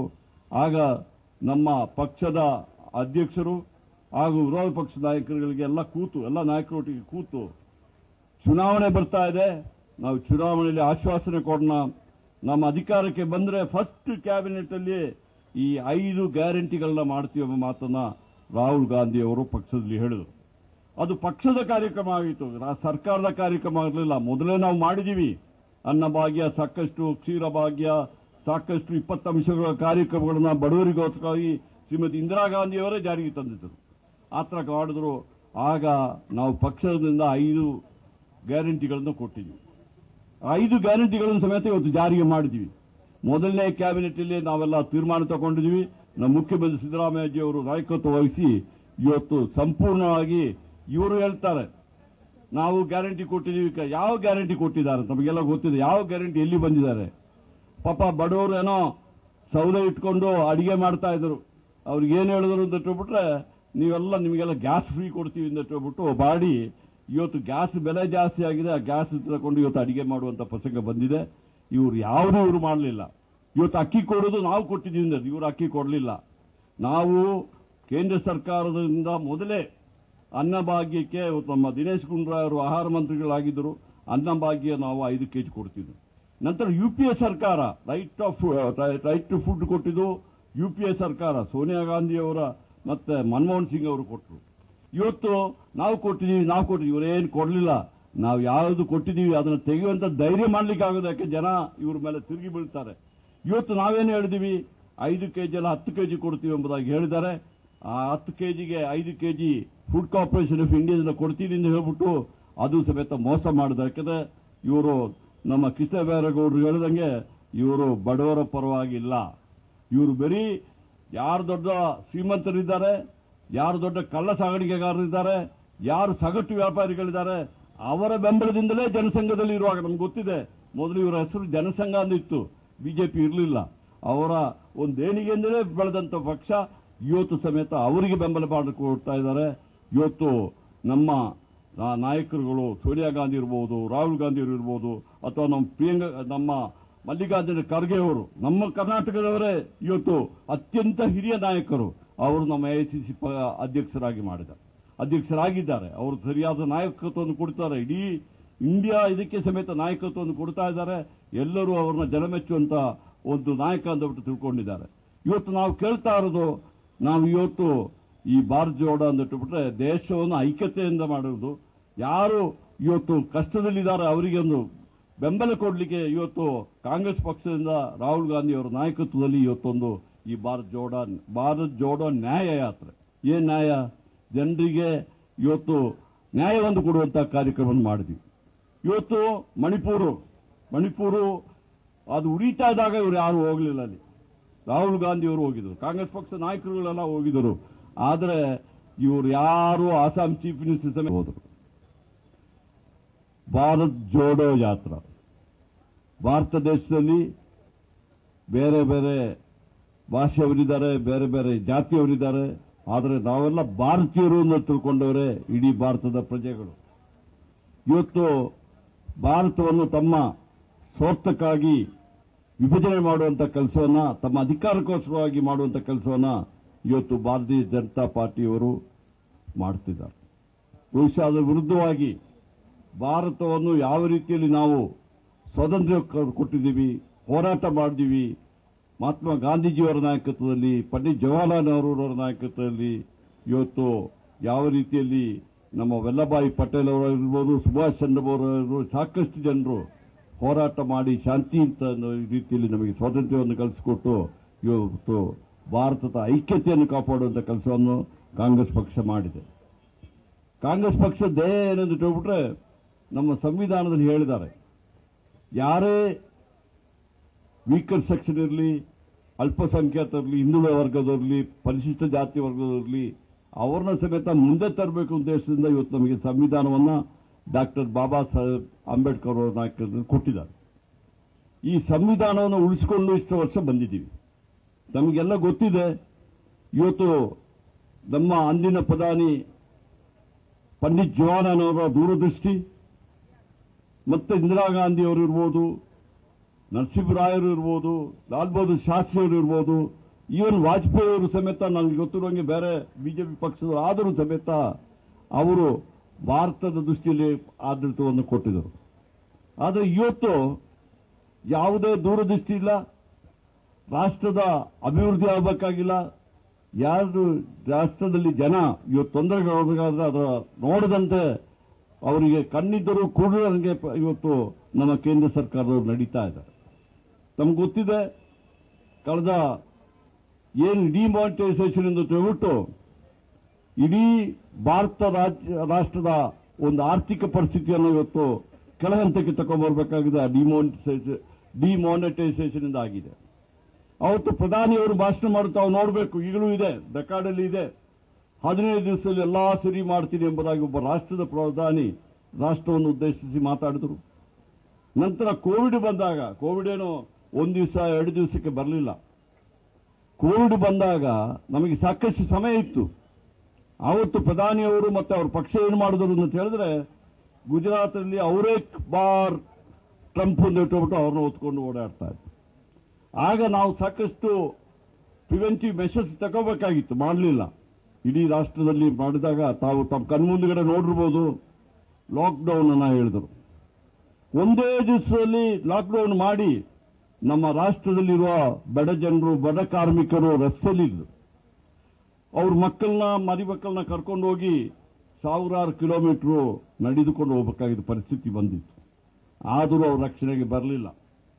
ಇವತ್ತು ಕಾಂಗ್ರೆಸ್ ಪಕ್ಷ ನಮ್ಮ ಕರ್ನಾಟಕದಲ್ಲಿ ಸಮೇತ ಸಾಕಷ್ಟು ಒಳ್ಳೆ ಕೆಲಸವನ್ನ ಡಿ.ಕೆ. ಶಿವಕುಮಾರ್ ಅವರು ಅವತ್ತು ಕಾಂಗ್ರೆಸ್ ಪಕ್ಷ ಅಧ್ಯಕ್ಷರಾಗಿದ್ದರು. ಅದೇ ರೀತಿಯಲ್ಲಿ ನಮ್ಮ ಸಿದ್ದರಾಮಯ್ಯಜಿ ಅವರು ಕಾಂಗ್ರೆಸ್ ಶಾಸಕಾಂಗ ಪಕ್ಷ ಅಧ್ಯಕ್ಷ, ವಿರೋಧ ಪಕ್ಷದ ನಾಯಕರಾಗಿ ಕೆಲಸವನ್ನು ಮಾಡಿದರು. ನಂತರ ಪ್ರತಿಯೊಂದರಲ್ಲಿ ಸಮೇತ ನಮ್ಮ GSTನ ಅದನ್ನ ಇಂಪ್ಲಿಮೆಂಟ್ ಮಾಡೋ ರೀತಿಯಲ್ಲಿ ತಪ್ಪು ಮಾಡಿದ್ದಾರೆ. ಇವತ್ತು ನಮ್ಮ ಆರ್ಥಿಕ ಪರಿಸ್ಥಿತಿಯನ್ನ ಕೆಳಮಟ್ಟಕ್ಕೆ ಕರ್ಕೊಂಡು ಹೋಗಿದ್ದಾರೆ, ನೆಗೆಟಿವ್ ಗ್ರೋತ್ಗೆ ತಗೊಂಡು ಹೋಗಿದ್ದಾರೆ. ಇವತ್ತು ತಾವು ತಿಳ್ಕೊಳ್ಬೇಕಾಗ್ತದೆ, ಇವತ್ತು ನಮ್ಮ ರಾಷ್ಟ್ರ ಯುವ ಜನ ಇರುವಂತಹ ರಾಷ್ಟ್ರ. ಯಾವುದೇ ರಾಷ್ಟ್ರ ಯುವಕರು ಯುವತಿಯರು ಹೆಚ್ಚಾಗಿದ್ದಾಗ ಆ GDP ಗ್ರೋತ್ ಯಾವಾಗಲೂ ಡಬಲ್ ಡಿಜಿಟ್ ಅಲ್ಲಿ ಇರ್ತಿತ್ತು.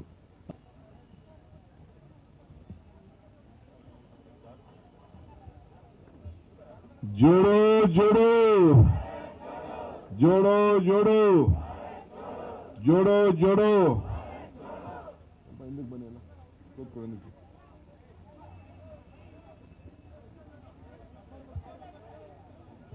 ಬಂಧುಗಳೇ,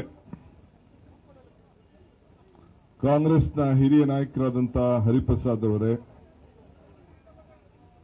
ಜಾರ್ಜ್ ಅವರೇ, ರೇವಣ್ಣವರೇ,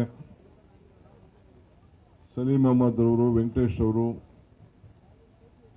ಎಲ್ಲ 3 ಜನ ನೂತನವಾಗಿ 4 ಜನ ಆಯ್ಕೆಯಾದಂಥ ಕಾಂಗ್ರೆಸ್ ಜಿಲ್ಲಾ ಕಾಂಗ್ರೆಸ್ನ ಅಧ್ಯಕ್ಷಗಳೇ, ಕಾರ್ಯಕರ್ತಗಳೇ, ಮಾಜಿ ಶಾಸಕರುಗಳೇ, ಮಂತ್ರಿಗಳೇ, ಮಾಜಿ ಮಂತ್ರಿಗಳೇ, ಕಾರ್ಯಕರ್ತಗಳೇ, ಕಾರ್ಪೊರೇಟ್ಗಳೇ, ಬ್ಲಾಕ್ ಅಧ್ಯಕ್ಷಗಳೇ, ಬಂಧು ಭಗಿನಿಯರೇ, ಈ ದೇಶದ ಸಂವಿಧಾನ, ಈ ದೇಶದ ಹಕ್ಕು, ಇದ್ರ ದೊಡ್ಡ ಚರ್ಚೆ ಇಡೀ ಭಾರತದಲ್ಲಿ ಇವತ್ತು ನಡೀತಾ ಇದೆ. ಪ್ರಜಾಪ್ರಭುತ್ವದ ವ್ಯವಸ್ಥೆಯಲ್ಲಿ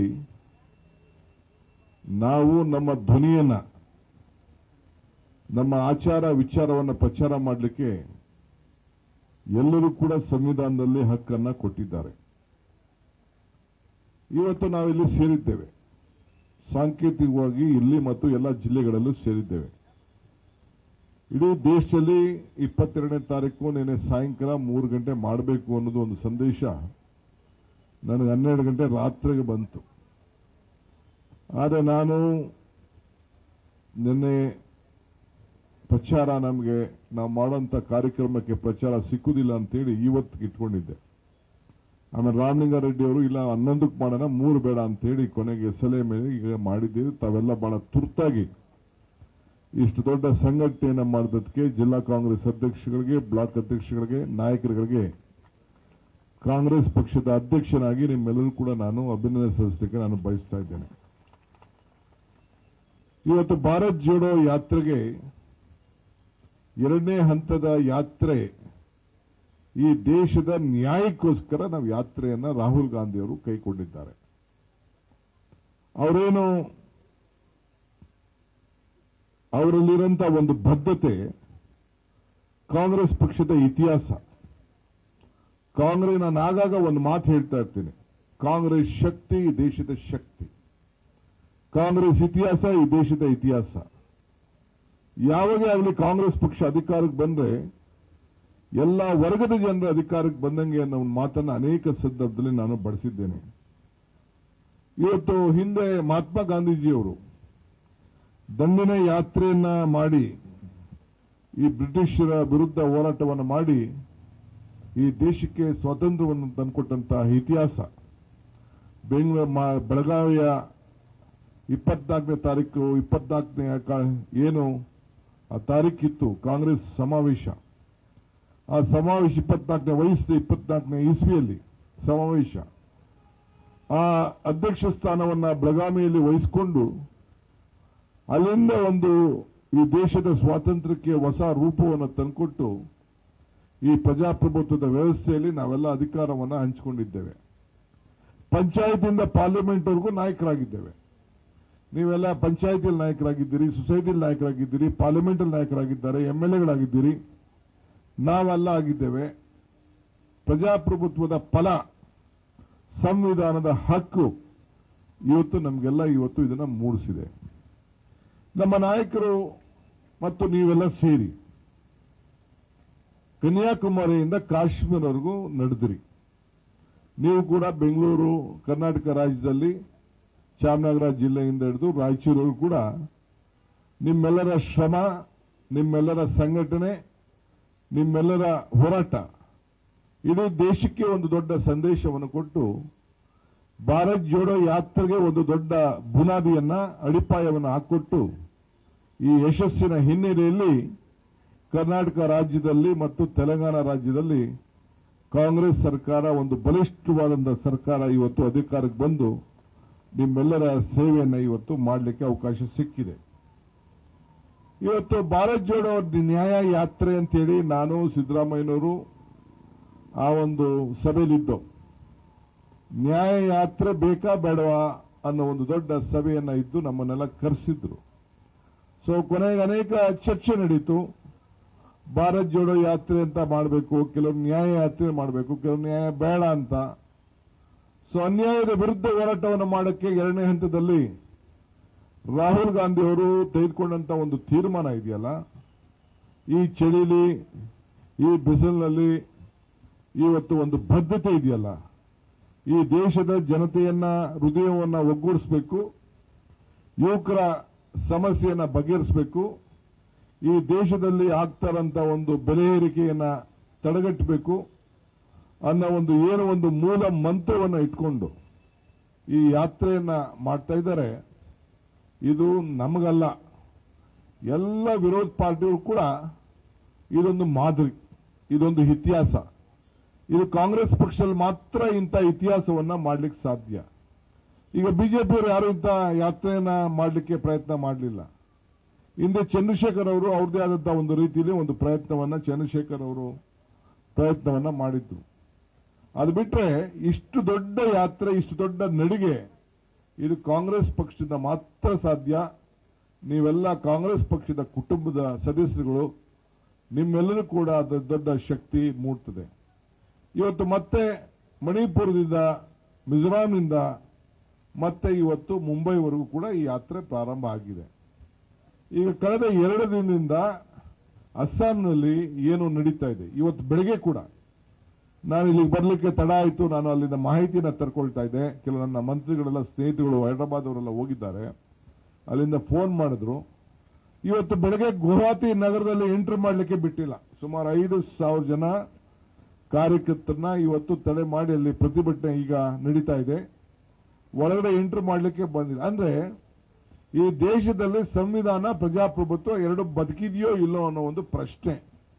ಇವತ್ತು ನೀವೆಲ್ಲ ಸೇರಿರೋದು ಒಂದು ಅದನ್ನ ಖಂಡಿಸಲಿಕ್ಕೆ, ಮತ್ತೊಂದು ಈ ದೇಶದ ಕಾಂಗ್ರೆಸ್ ನಾಯಕತ್ವದ ಮುಖಂಡತ್ವದಲ್ಲಿ ಇವತ್ತು ಏನು ಮಲ್ಲಿಕಾರ್ಜುನ್ ಖರ್ಗೆ ಅವರ ನಾಯಕತ್ವದಲ್ಲಿ ಏನು ಕಾಂಗ್ರೆಸ್ ಪಕ್ಷ ಇದೆ, ರಾಹುಲ್ ಗಾಂಧಿ ಅವರ ಮುಖಂಡತ್ವದಲ್ಲಿ ಏನು ಈ ಯಾತ್ರೆ ನಡೀತಾ ಇದೆ, ಅದರ ಬೆಂಬಲವಾಗಿ ನಾವು ಇದ್ದೇವೆ ಅಂತ ಹೇಳಲಿಕ್ಕೆ ಇವತ್ತು ನಾವಿಲ್ಲ ಇಲ್ಲಿ ಸೇರಿದ್ದೇವೆ. ಅದನ್ನ ಖಂಡಿಸಲಿಕ್ಕೆ ಇವತ್ತು ನಾವು ಸೇರಿದ್ದೇವೆ. ಕಾಂಗ್ರೆಸ್ ರಾಹುಲ್ ಗಾಂಧಿ ಅವರ ಭಾರತ್ ಜೋಡೋ ನ್ಯಾಯ ಯಾತ್ರೆಗೆ ಒಂದು ದೊಡ್ಡ ವಿರೋಧ ಪಾರ್ಟಿಯವ್ರಿಗೆ ಸ್ವಲ್ಪ ಭಯ. ಏನು ನಿಮ್ಗೇನು ಕಷ್ಟ? ನಾವೇನು ರಾಜಕಾರಣ ಧರ್ಮದಲ್ಲಿ ನಾವ್ಯಾರು ದುರುಪಯೋಗ ಮಾಡ್ಕೊಳ್ತಾ ಇಲ್ವಲ್ಲ. ನಾನು ಆಗ ಒಂದು ಮಾತು ಹೇಳಿದ್ದೇನೆ, ರಾಜಕಾರಣದಲ್ಲಿ ಧರ್ಮ ಇರಬೇಕು, ಧರ್ಮದಲ್ಲಿ ರಾಜಕಾರಣ ಇರಬಾರ್ದು ಅಂತ. ಈಗ ನೀವು ಏನೇ ಧರ್ಮದಲ್ಲಿ ರಾಜಕಾರಣ ಮಾಡಲಿಕ್ಕೆ ಪ್ರಯತ್ನ ಮಾಡ್ತಾ ಇದ್ರೆ ನಾವು ಚರ್ಚೆ ಮಾಡ್ತಾ ಇಲ್ಲ. ಇವತ್ತು ಬೇಕಾದಷ್ಟು ವ್ಯಾಖ್ಯಾನ ಮತ್ತೊಂದೆಲ್ಲ ಬರ್ತಾ ಇದೆ.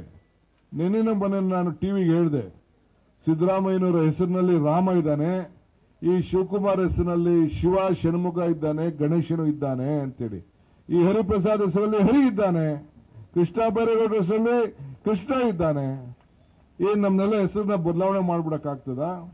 ಇಲ್ಲ ಏನಾದ್ರು ಹಿಂದೂ ಧರ್ಮ ಆಗ್ಲಿ ನಿಮ್ದೇ ಆದಂತಹ ಒಂದಿದು ಏನೋ ನಿಮ್ಮನೆ ಆಸ್ತಿ ಕೆಟ್ಲಿಕ್ಕೆ ಸಾಧ್ಯನಾ? ನಮ್ಮೆಲ್ಲರ ಧರ್ಮ, ನಮ್ಮ ಧರ್ಮ, ನಮ್ಮ ನಂಬಿಕೆ. ಧರ್ಮದಲ್ಲಿ ಏನೇ ಇದ್ರೂ ಒಂದೇ ತತ್ವ ಒಂದೇ, ಯಾವುದೇ ಜಾತಿ ಇರಲಿ, ಯಾವುದೇ ವಿಚಾರ ಇರಲಿ. ನಾನು ಆಗಾಗ ಇನ್ನೊಂದು ಮಾತು ಹೇಳ್ತಾ ಇರ್ತೀನಿ, ಧರ್ಮ ಯಾವುದಾದರೂ ತತ್ವ ಒಂದೇ, ನಾಮ ನೂರಾದರೂ ದೈವ ಒಂದೇ, ಪೂಜೆ ಯಾವುದಾದರೂ ಭಕ್ತಿ ಒಂದೇ, ಕರ್ಮ ಹಲವಾದರೂ ನಿಷ್ಠೆ ಒಂದೇ, ದೇವನೊಬ್ಬ ನಾಮ ಹಲವು ಅಂತ ಹೇಳ್ತಾ ಇರ್ತೀವಿ. ಹಂಗೆ ನಾವು ಕಲ್ಲಲ್ಲೂ ದೇವ್ರು ನೋಡ್ತೇವೆ, ಮರದಲ್ಲೂ ನೋಡ್ತೇವೆ, ಗಾಳಿಯಲ್ಲೂ ನೋಡ್ತೇವೆ, ನೀರಿನಲ್ಲೂ ನಾವು ನೋಡ್ತೇವೆ. ಇವತ್ತು ನಾವು ಈ ಸರ್ಕಾರ ಬಂದಿದೆ, 5 ಗ್ಯಾರಂಟಿ, 5 ಬೆರಳು, 5 ಗ್ಯಾರಂಟಿ, 5 ಬೆರಳು ಸೇರಿ ಕೈ ಮುಷ್ಟಿ ಆಯಿತು, 5 ಗ್ಯಾರಂಟಿ ಸೇರಿ ಈ ಕೈ ಹಸ್ತ ಬಲವಾಯಿತು. ಇದನ್ನ ನಿಮ್ ಕೈಲಿ ತಡ್ಕೊಳಕ್ ಆಗ್ತಾ ಇಲ್ಲ.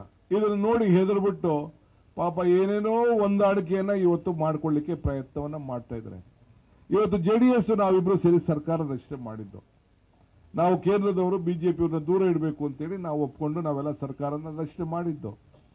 ಇವತ್ತು ಯಾರು ಸರ್ಕಾರವನ್ನ ತೆಗೆದ್ರು, ಯಾರು ಈ ಸರ್ಕಾರವನ್ನ ಜೆಡಿಎಸ್ ಮತ್ತು ಕಾಂಗ್ರೆಸ್ ಸರ್ಕಾರನ ತೆಗಲಿಕ್ಕೆ ಪ್ರಯತ್ನ ಮಾಡಿ ಯಡಿಯೂರಪ್ಪನವರ ಮುಖಂಡತ್ವದಲ್ಲಿ ನಡೀತು, ಅವರ ಜೊತೆಯಲ್ಲೇ ಇವತ್ತು ಸೌಖ್ಯ ಇವತ್ತು ಮಾಡಿಕೊಂಡು ಈ ಅಧಿಕಾರವನ್ನ ಎಲ್ಲ ಅವ್ರಿಗಾದಂತ ಏನು ಒಂದು ಅನ್ಯಾಯ ಇದೆಯಲ್ಲ, ಅನ್ಯಾಯ ಮಾಡಿದವ್ರ ಜೊತೆಲೇ ಇವತ್ತು ಸೇರಿಸಿ ಇವತ್ತು ರಾಜಕಾರಣ ನಡೀತಾ ಇದೆ ಅಂತಂದ್ರೆ, ರಾಜಕಾರಣದಲ್ಲಿ ಏನು ಅನ್ಯಾಯ, ಯಾರು ಯಾವುದು ಯಾವ ರೀತಿ ಅನ್ನೋದನ್ನ ನಾನು ಈ ಸಂದರ್ಭದಲ್ಲಿ ಈ ವಿಚಾರದಲ್ಲಿ ವಿಶ್ಲೇಷಣೆ ಮಾಡಲಿಕ್ಕೆ ಹೋಗುವುದಿಲ್ಲ. ನಾನು ಬೇರೆ ಸಂದರ್ಭದಲ್ಲಿ ನಾನು ಅದ್ರ ಬಗ್ಗೆ ವಿಶ್ಲೇಷಣೆಯನ್ನು ನಾನು ಮಾಡ್ತೇನೆ. ಇವತ್ತು ಗೃಹ ಜ್ಯೋತಿ ಬಗ್ಗೆ ನಮ್ಮ ಜಾರ್ಜ್ ಮಾತಾಡ್ತಿದ್ರು. ಗೃಹ ಏನು? ಮನೆ. ಜ್ಯೋತಿ ಅಂದೇನು? ಬೆಳಕು. ಬೆಳಕಿನಲ್ಲಿ ಶಕ್ತಿ ಇದೆ. ಇವತ್ತು ಗೃಹ ಲಕ್ಷ್ಮಿ, ಆ ಗೃಹಕ್ಕೇನು ಆ ಪ್ರತಿಯೊಂದು ಮನೆಗೂ ಹೆಣ್ಮಗಳು ಕೂಡ ಲಕ್ಷ್ಮಿ ಹಣ ಹೆಚ್ಚಿಗೆ ಆಗಬೇಕು, ಆ ಕುಟುಂಬಕ್ಕೆ 2,000 ಸೇರಬೇಕು. ಗೃಹ ಜ್ಯೋತಿಗೆ 1,500 ರೂಪಾಯಿ ಖರ್ಚಾಗ್ತದೆ. ಅನ್ನಭಾಗ್ಯ, ಅಕ್ಕಿ ಒಂದ್ ಕಡೆ ಇತ್ತು, ಅರ್ಶನ ಒಂದ್ ಕಡೆ ಇತ್ತು, ಅದೆರಡು ಸೇರಿ ಮಂತ್ರಾಕ್ಷತೆ ಆಯ್ತು. ಆ ಮಂತ್ರಾಕ್ಷತೆ ಮನೆಗೆ ಹಂಚ್ತಾ ಇದ್ದೀರಿ. ಇದು ಕಾಂಗ್ರೆಸ್ ಪಕ್ಷದ ಮಂತ್ರಾಕ್ಷತೆ ಅಲ್ವಾ? ಕಾಂಗ್ರೆಸ್ ಪಕ್ಷದ ಅಕ್ಕಿ ಅಲ್ವಾ? ಏನ್ ಅಲ್ಲಿಂದ ಬಂದಿತ್ತಾ? ಶಕ್ತಿ ಯೋಜನೆ ರಾಮಲಿಂಗಾರೆಡ್ಡಿ ಅವರು ಇಲ್ಲ. ಶಕ್ತಿ ಯೋಜನೆ ಏನಕ್ಕೆ ಶಕ್ತಿ? ಯಾರ ಶಕ್ತಿ? ಮಹಿಳಾ ಶಕ್ತಿ. ಮಹಿಳೆಗೆ ಏನ್ ಕರಿತೀವಿ? ಭೂತಾಯಿ ಅಂತ ಕರಿತೀವಿ. ಯಾವ್ದಾದ್ರು ಊರಿಗೆ ಏನ್ ಕೇಳ್ತೀವಿ? ಗ್ರಾಮ ದೇವತೆ ಏನು ಅಂತ ಕೇಳ್ತೀವಿ. ಹಂಗೆ ಶಕ್ತಿಯರಿಗೆ, ಹೆಣ್ಮಕ್ಳಿಗೆ ಶಕ್ತಿಯನ್ನು ಕೊಟ್ಟಿದ್ದು ಇದು ಹೆಣ್ಮಕ್ಳ ಮಾನವೀಯತೆಯ ಧರ್ಮ ಅಲ್ವಾ? ಇದು ನಾವು ಒಂದೇ ಜಾತಿ ಕೊಡ್ತಾ ಇದೀವಾ? ಒಂದೇ ಧರ್ಮ ಕೊಡ್ತಾ ಇದ್ದೀವಾ, ಒಂದೇ ಪಾರ್ಟಿ ಕೊಡ್ತಾ ಇದ್ದೀವಾ? ಇದೇ ಕಾಂಗ್ರೆಸ್ ಪಕ್ಷಕ್ಕೂ ಬೇರೆಯವ್ರಿಗಿರುವಂತ ವ್ಯತ್ಯಾಸ. ಆದ್ರಿಂದ ಕೈಯಲ್ಲಿ ಮಂತ್ರಾಕ್ಷತೆ, ಮೊಗಲ್ನಲ್ಲಿ ದೊಣ್ಣೆ. ಕೈಯಲ್ಲಿ ಮಂತ್ರಾಕ್ಷತೆ, ಇಲ್ಲಿ ದೊಣ್ಣೆ ಮಡಿಕೊಂಡವ್ರೆ ಬಿಜೆಪಿಯವರು. ಯಾಕ್ರಿ ಇವೆಲ್ಲ? ರಾಹುಲ್ ಗಾಂಧಿ ಅವರು ಯಾತ್ರೆ ಮಾಡಿಕೊಂಡು ಜನರಿಗೆ ಸಂದೇಶವನ್ನ ಸಾರ್ಕೊಂಡು ಹೋಗ್ತಾ ಇದ್ದಾರೆ. ಏನಕ್ಕೆ ನಿಲ್ಲಿಸಲಿಕ್ಕೆ ಪ್ರಯತ್ನ ಮಾಡ್ತಾ ಇದ್ದೀರಿ? ಯಾರ್ಯಾರು ಈ ದೇಶದ ಭವಿಷ್ಯಕ್ಕೋಸ್ಕರ, ಈ ದೇಶದ ಐಕ್ಯತೆ, ಈ ದೇಶದ ಸಮಗ್ರತೆ, ಈ ದೇಶದಲ್ಲಿ ಶಾಂತಿಗೋಸ್ಕರ ಕಾಂಗ್ರೆಸ್ಸಿಗರು ಸಾವಿರಾರು ಜನ ಪ್ರಾಣ ತ್ಯಾಗವನ್ನು ಮಾಡಿದ್ದಾರೆ. ಇವತ್ತು ರಾಹುಲ್ ಗಾಂಧಿಯವರು ಇವತ್ತು ಯಾತ್ರೆ ನಡೀತಾ ಇದ್ದಾರೆ. ಚಿಕ್ಕ ವಯಸ್ಸು, ತನ್ನ ಅಜ್ಜಿ ಪ್ರಾಣವನ್ನ ಕಳ್ಕೊಂಡಿದ್ದನ್ನ, ಗುಂಡನ್ನ ಹಾರಿಸಿದ್ದನ್ನ ನೋಡಿ ಈ ದೇಶಕ್ಕೆ ಎಂತ ನೋವನ್ನು ಅನುಭವಿಸಿದ್ದಾರೆ. ಅದಾದ ಮೇಲೆ ಅವರ ಚಿಕ್ಕಪ್ಪ ನಮ್ಮ ಸಂಜಯ್ ಗಾಂಧಿ ಅವರು ಕೂಡ ಈ ದೇಶದ ಒಂದು ದೊಡ್ಡ ಷಡ್ಯಂತ್ರ ಅವತ್ತಿನ ಕಾಲದಲ್ಲಿ. ನಾನು ಅದ್ರ ಬಗ್ಗೆ ವ್ಯಾಖ್ಯಾನಕ್ಕೆ ಹೋಗುದಿಲ್ಲ. ಅವನು ಕಳ್ಕೊಂಡು ಅದಾದ್ಮೇಲೆ ಕೆಲವು ವಯಸ್ಸಾದ ಮೇಲೆ 1984ರಲ್ಲಿ ಇಂದಿರಾ ಗಾಂಧಿ ಅವರು ಸತ್ರು. ಅದಾದ್ಮೇಲೆ 99ರಲ್ಲಿ ರಾಜೀವ್ ಗಾಂಧಿ ಅವರು ಸತ್ರು. ಇಷ್ಟೆಲ್ಲ ದುಃಖವನ್ನ ಅನುಭವಿಸಿ ಈ ದೇಶದ ಪ್ರಧಾನಮಂತ್ರಿ ಸ್ಥಾನನ ಸೋನಿಯಾ ಗಾಂಧಿ ಅವರು ತ್ಯಾಗ ಮಾಡಿದಾಗ ಕೂಡ ಇವತ್ತು ಮತ್ತೆ ಈ ದೇಶದ ಒಗ್ಗಟ್ಟಿಗೋಸ್ಕರ ಇವತ್ತು ಈ ಭಾರತ್ ಜೋಡೋ ನ್ಯಾಯ ಯಾತ್ರೆಯನ್ನ ಮಾಡ್ತಾ ಇದ್ರಲ್ಲ, ಇದನ್ನ ನೋಡಿಕೊಂಡು ಸಹಿಸಕ್ಕಾಗಲಿಲ್ಲ. ಒಬ್ಬ ಬಿಜೆಪಿ ನಾಯಕ ಇಂಥ ತ್ಯಾಗ ಮಾಡಿದ್ದಾರ? ಒಬ್ಬ ಬಿಜೆಪಿ ನಾಯಕ ಇಂಥ ಹೋರಾಟವನ್ನು ಮಾಡಿದ್ದಾರ? ಯಾರು ಕೂಡ ಮಾಡಕ್ಕಾಗಲಿಲ್ಲ. ಆದ್ರಿಂದ ಇವತ್ತು ನೀವೆಲ್ಲ ಇವತ್ತು ಒಂದು ಸಣ್ಣ ಕರೆ ಮೇರೆಗೆ ನಮ್ಮ ಬ್ಲಾಕ್ ಅಧ್ಯಕ್ಷಗಳು, ಜಿಲ್ಲಾ ಅಧ್ಯಕ್ಷಗಳು, ನಮ್ಮ ಕಂಟ್ರೋಲ್ ರೂಮ್ ಅವರು ನಿಮ್ಗೆ ಕೊಟ್ಟಂತ ಮೆಸೇಜ್ಗೆ ನೀವು ಬಂದು ನಾನೊಬ್ಬ ಕಾಂಗ್ರೆಸ್ಸಿಗ, ನಾನು ಹೋರಾಟವನ್ನು ಮಾಡ್ತೇನೆ, ಈ ದೇಶಕ್ಕೆ ಸ್ವಾತಂತ್ರ್ಯವನ್ನು ಕೊಟ್ಟಂತ ಪಕ್ಷದಲ್ಲಿ ನಾನಿದ್ದೇನೆ ಅಂತೇಳಿ ಬೆಂಬಲವನ್ನು ವ್ಯಕ್ತಪಡಿಸಿ ಇವತ್ತು ನಿಂತಿರೋದಕ್ಕೆ ನಿಮ್ಮೆಲ್ಲರೂ ಕೂಡ ಒಂದು ಕೋಟಿ ನಮಸ್ಕಾರಗಳ ಅರ್ಪಿಸಲಿಕ್ಕೆ ನಾನು ಬಯಸ್ತಾ ಇದ್ದೀನಿ. ಕಾಂಗ್ರೆಸ್ ಪಕ್ಷದ ಅಧ್ಯಕ್ಷರಾದಂಥ ಮಲ್ಲಿಕಾರ್ಜುನ್ ಖರ್ಗೆ ಅವರು ಈ ಬಾರಿ 26ನೇ ತಾರೀಕು ರಾಷ್ಟ್ರಧ್ವಜವನ್ನ ಹಾರಿಸಲಿಕ್ಕೆ ಕಾಂಗ್ರೆಸ್ ಪಕ್ಷಕ್ಕೆ ಬರ್ತಾ ಇದ್ದಾರೆ. ನೀವೆಲ್ಲ ಬರಬೇಕು. 26ನೇ ತಾರೀಕು ಕಾಂಗ್ರೆಸ್ ಕಚೇರಿಯಲ್ಲಿ 26ನೇ ತಾರೀಕಿನ ಗಣರಾಜ್ಯೋತ್ಸವದ ಧ್ವಜವನ್ನ ಹಾರಿಸಲಿಕ್ಕೆ ಅವರು ಬರ್ತಾ ಇದ್ದಾರೆ. ನೀವೆಲ್ಲ ಬಂದು ಭಾಗಿಯಾಗಬೇಕು. ಸರ್ಕಾರದ ಕಾರ್ಯಕ್ರಮ ಬೇರೆ ನಡೀತದೆ, ಅದು ಬೇರೆ ವಿಚಾರ. ಆದರೆ ಅದನ್ನ ಟೈಮನ್ನು ನಿಮ್ಗೆ ನಾನು ತಿಳಿಸ್ತೇನೆ. ನೀವೆಲ್ಲ ಬಂದು ಅದರಲ್ಲಿ ನೀವೆಲ್ಲ ಪಾಲ್ಗೊಳ್ಬೇಕು ಅಂತೇಳಿ ತಮ್ಮನ್ನು ನಾನು ಪ್ರಾರ್ಥಿಸಿ, ಇದಾದ ಮೇಲೆ ಕಾಂಗ್ರೆಸ್ ಪಕ್ಷದ ಒಂದು ಕಾರ್ಯಕರ್ತರ ಸಮಾವೇಶ ಮಂಗಳೂರಿನಲ್ಲಿ ನಾವು ಮಾಡ್ತೀವಿ ಅಂತೇಳಿ ಮಂಗಳೂರಿನವರೆಲ್ಲ ಮುಂದಕ್ಕೆ ಬಂದಿದ್ದಾರೆ. 22ನೇ ತಾರೀಕೆ ಡೇಟನ್ನು ಕೊಟ್ಟಿದ್ರು. ಆದರೆ 22ನೇ ತಾರೀಕಿನ ಕಾರ್ಯಕ್ರಮ ಕೋಯಿನ್ಸೈಡ್ ಆಗ್ತಾ ಇದೆ ಬೇಡ ಅನ್ನೋ ದೃಷ್ಟಿಯಿಂದ ಅದನ್ನ ಒಂದು ವಾರ ಮುಂದಕ್ಕೆ ಹಾಕಿದ್ದೇವೆ. ಇವತ್ತು ಸಾಯಂಕಾಲ ನಾನು ಕಾಂಗ್ರೆಸ್ ಪಕ್ಷದ ಅಧ್ಯಕ್ಷರ ಹತ್ರ ನಾನು ಮಾತಾಡಿ ಆ ದಿನಾಂಕವನ್ನು ತಿಳಿಸ್ತೇನೆ. ನಾಯಕರುಗಳು, ಕಾರ್ಯಕರ್ತರೆಲ್ಲ ಆ ಕಾರ್ಯಕ್ರಮಕ್ಕೆ ನಿಮ್ದೇ ವ್ಯವಸ್ಥೆ ಮಾಡಿಕೊಂಡು ಬಂದು ತಾವೆಲ್ಲ ಕೂಡ ಪಾಲ್ಗೊಳ್ಳಬೇಕು ಅಂತ ಈ ಸಂದರ್ಭದಲ್ಲಿ ಹೇಳಿ, ಮತ್ತೆ ನನ್ನ ಬಿಜೆಪಿಯ ಅಸ್ಸಾಂನ ಮುಖ್ಯಮಂತ್ರಿ ಆದಿಯಾಗಿ ಅಲ್ಲಿ ಎಲ್ಲ ಗೂಂಡಾಗಳಿಗೆ ಹೇಳಲಿಕ್ಕೆ ಬಯಸ್ತೇನೆ, ಕಾಂಗ್ರೆಸ್ ಪಕ್ಷದ ಕಾರ್ಯಕರ್ತರು ನಿಮ್ಮ ಹೆದರಿಕೆ, ನಿಮ್ಮ ಗೊಡ್ಡ ಬೆದರಿಕೆಗೆ, ನಿಮ್ಮ ಜೈಲಿಗೆ, ನಿಮ್ಮ ಬೈಲಿಗೆ, ನಿಮ್ಮ ಕೇಸ್ಗಳಿಗೆ ಯಾವುದಕ್ಕೂ ಕೂಡ ಕಾಂಗ್ರೆಸ್ಸಿಗರು ಎದುರುದಿಲ್ಲ. ನಾವು ಒಗ್ಗಟ್ಟಿಂದ ಹೋರಾಟವನ್ನು ಮಾಡಿ ರಾಜೀವ್ ಗಾಂಧಿಯವರ ರಾಹುಲ್ ಗಾಂಧಿಯವರ ಚಿಂತನೆ ಏನಿತ್ತು ಅದಕ್ಕೆ ನಾವು ಹೋರಾಟಕ್ಕೆ ನಾವು ಎಂದು ನಿರಂತರವಾಗಿ ಈ ಜೋಡೋ ಜೋಡೋ ಭಾರತ್ ಜೋಡೋ, ಜೋಡೋ ಜೋಡೋ ಭಾರತ್ ಜೋಡೋದ ನ್ಯಾಯ ಯಾತ್ರೆಗೆ ನಾವೆಲ್ಲ ಇಡೀ ರಾಜ್ಯದಲ್ಲಿ ಬೆಂಬಲವಾಗಿ ನಿಂತ್ಕೊಳ್ತೇವೆ ಅನ್ನೋ ಮಾತನ್ನ ಈ ಸಂದರ್ಭದಲ್ಲಿ ಹೇಳಿ, ಮತ್ತೆ ನಾನು ಹೇಳ್ತಾ ಇದ್ದೀನಿ, ರಾಜಕಾರಣದಲ್ಲಿ ಧರ್ಮ ಇರಬೇಕು, ಧರ್ಮದಲ್ಲಿ ರಾಜಕಾರಣ ಇರಬಾರದು. ಇದನ್ನು ನಾನು ಬೇರೆ ಬೇರೆ ಸಂದರ್ಭದಲ್ಲಿ ನಾನು ಹೋಗುವುದಿಲ್ಲ. ನಾವು ನಮ್ಮ ಸರ್ಕಾರದಲ್ಲಿ ಧಾರ್ಮಿಕ ದತ್ತಿ ಇಲಾಖೆ ಇಲ್ವೋ, ಮೈನಾರಿಟಿ ಡೆವಲಪ್ಮೆಂಟ್ ಇಲ್ವೋ, ಹಜ್ ಸಮಿತಿಗಳಿಲ್ವೋ? ಎಲ್ಲ ಧರ್ಮಕ್ಕೂ ನಾವು ಸಂವಿಧಾನದ ವಿರುದ್ಧ ಪರವಾಗಿ ನಾವು ನಿಂತ್ಕೊಂಡು, ಸಂವಿಧಾನದ ಪರವಾಗಿ ನಾವು ನಿಂತ್ಕೊಂಡು ನಾವು ಎಲ್ಲರಿಗೂ ಕೂಡ ಸಮಾನತೆ, ಸರ್ವರಿಗೂ ಸಮಪಾಡು ಅಂತ ಹೇಳಿ ಎಲ್ಲರೂ ಕೂಡ ನ್ಯಾಯದಿಂದ ಅವರವರ ವಿಚಾರದಲ್ಲಿ ಅವರ ನಂಬಿಕೆ ಮೇಲೆ ನೀವು ಕೆಲಸವನ್ನು ಮಾಡ್ಕೊಂಡು ಹೋಗು ಅಂತ ಹೇಳಿ ನಾವು ಅವಕಾಶವನ್ನು ಕೊಟ್ಟಿದ್ದೇವೆ. ನಿಮ್ಮ ಕೈಲಾಗಲಿಲ್ಲ ಅಂದ್ರೆ ಮುಚ್ಚಿಬಿಡಿ ಅದನ್ನ. ನಿಮ್ಗೆ ಅಧಿಕಾರ ಇತ್ತಲ್ಲ, ಯಾಕೆ ಮಾಡೋಕ್ಕಾಗಲಿಲ್ಲ? ಈಗ ಅಧಿಕಾರ ಹೋದ್ಮೇಲೆ ಪಾಪ ಏನು ಸಂಕಟ, ನಮ್ಗೆ ಸಿಕ್ಕಿಲ್ವಲ್ಲ ಈ ಚಾನ್ಸು, ನಮ್ಗೆ ಸಿಕ್ಕಿಲ್ವಲ್ಲ ಚಾನ್ಸು ಅಂತ ಕೈನ ಇಸಿಕೊಂಡು ಪ್ರಯತ್ನ ಮಾಡ್ತಾರೆ. ನಾನು ಕಾರ್ಯಕರ್ತರಿಗೆ ಹೇಳೋದಿಷ್ಟೇ, ಈಗ ನೆಕ್ಸ್ಟ್ ಮೇಗೆ, ಮಾರ್ಚ್ಗೆ, ಏಪ್ರಿಲ್ ಎಲೆಕ್ಷನ್. ನಾನಿನ್ನು ಮುಂದಕ್ಕೆ ನಾನು ಯಾರು ನನ್ನ ಮನೆಗೆ ನೋಡಕ್ ಬರಬೇಡಿ. ನನ್ನ ಮನೆ ಕ್ಲೋಸ್ ಮಾಡಿದ್ದೇನೆ, ಮನೆ ಶಿಫ್ಟ್ ಮಾಡ್ತಾ ಇದ್ದೀನಿ. ನಾಳೆ ಏನಿದ್ರು ಕಾಂಗ್ರೆಸ್ ಕಚೇರಿಲಿ ನೋಡಬೇಕು, ಇಲ್ಲ ಅಂದ್ರೆ ಕ್ವಾರ್ಟರ್ಸ್ ನೋಡ್ಬೇಕು. ಬಂದು ನಾನು ರಾತ್ರಿ 11 ಗಂಟೆ 12 ಗಂಟೆ 2 ಗಂಟೆ ಕೆಲವರೆಲ್ಲ ಬಂದು ಕಾಯ್ಕೊಂಡು ನನಗೆ ತೊಂದರೆ ಕೊಡಕ್ಕೆ ಹೋಗಬೇಡಿ. ಆರೋಗ್ಯ ಕಾಂಗ್ರೆಸ್ ಪಕ್ಷದ ಕೆಲಸ, ಸರ್ಕಾರದ ಕೆಲಸ ಆಮೇಲೆ ಮಾಡೋಣ. ಫಸ್ಟ್ ಈ ಕಾಂಗ್ರೆಸ್ ಪಕ್ಷದ ಅಧ್ಯಕ್ಷನಾಗಿದೆ. ನನಗೆ ಬಂದು ಯಾರು 10:15 ಗಂಟೆ ಮೇಲೆ ನಾನು ಬಂದು ನನ್ನ ಕ್ವಾರ್ಟರ್ಸ್ ಏರಿದೆ ಅಲ್ಲಿ ಭೇಟಿ ಮಾಡಿ, ಇಲ್ಲಾಂದ್ರೆ ಕಾಂಗ್ರೆಸ್ ಕಚೇರಿ. ಅದು ಬಿಟ್ಟು ಬೇರೆ ಏನೇನು ಕೆಲಸ ಇಲ್ಲ. ನೀವು ನಾವೆಲ್ಲ ಸೇರಿ ಬೆಂಗಳೂರು ನಗರದಲ್ಲಿ ನಿಮ್ಮ ಏನು 4 ಸೀಟ್ ಇದೆ, ಆ 4 ಸೀಟನ್ನು ಕೂಡ ಪ್ರತಿ ಬೂತ್ನಲ್ಲೂ ಕೂಡ ಕಾರ್ಯಕರ್ತರು BLಗಳನ್ನ ಅಪಾಯಿಂಟ್ ಮಾಡಿ ಪ್ರತಿಯೊಂದು ಬೂತಲ್ಲೂ ಮನೆಗೆ ಹೋಗಿ ವೋಟರ್ ಲಿಸ್ಟ್ ಅಲ್ಲಿ ಆಗ್ತಾರಂತ ಹೆಚ್ಚು ಕಮ್ಮಿ ಇವತ್ತು ಬಂದಿದೆ. ನಿಮಗೆ ಸುಮಾರು ಲಕ್ಷಾಂತರ ವೋಟ್ ಜಾಸ್ತಿ ಆಗಿದೆ. ಅದು ಸರಿ ಇದೆಯೋ ಇಲ್ಲೋ ನಾನು ಕೂಡ ಅಧಿಕಾರಿಗಳಿಗೆ ಏನು ಸಂದೇಶ ಕೊಡಬೇಕು ಕೊಟ್ಟಿದ್ದೇನೆ.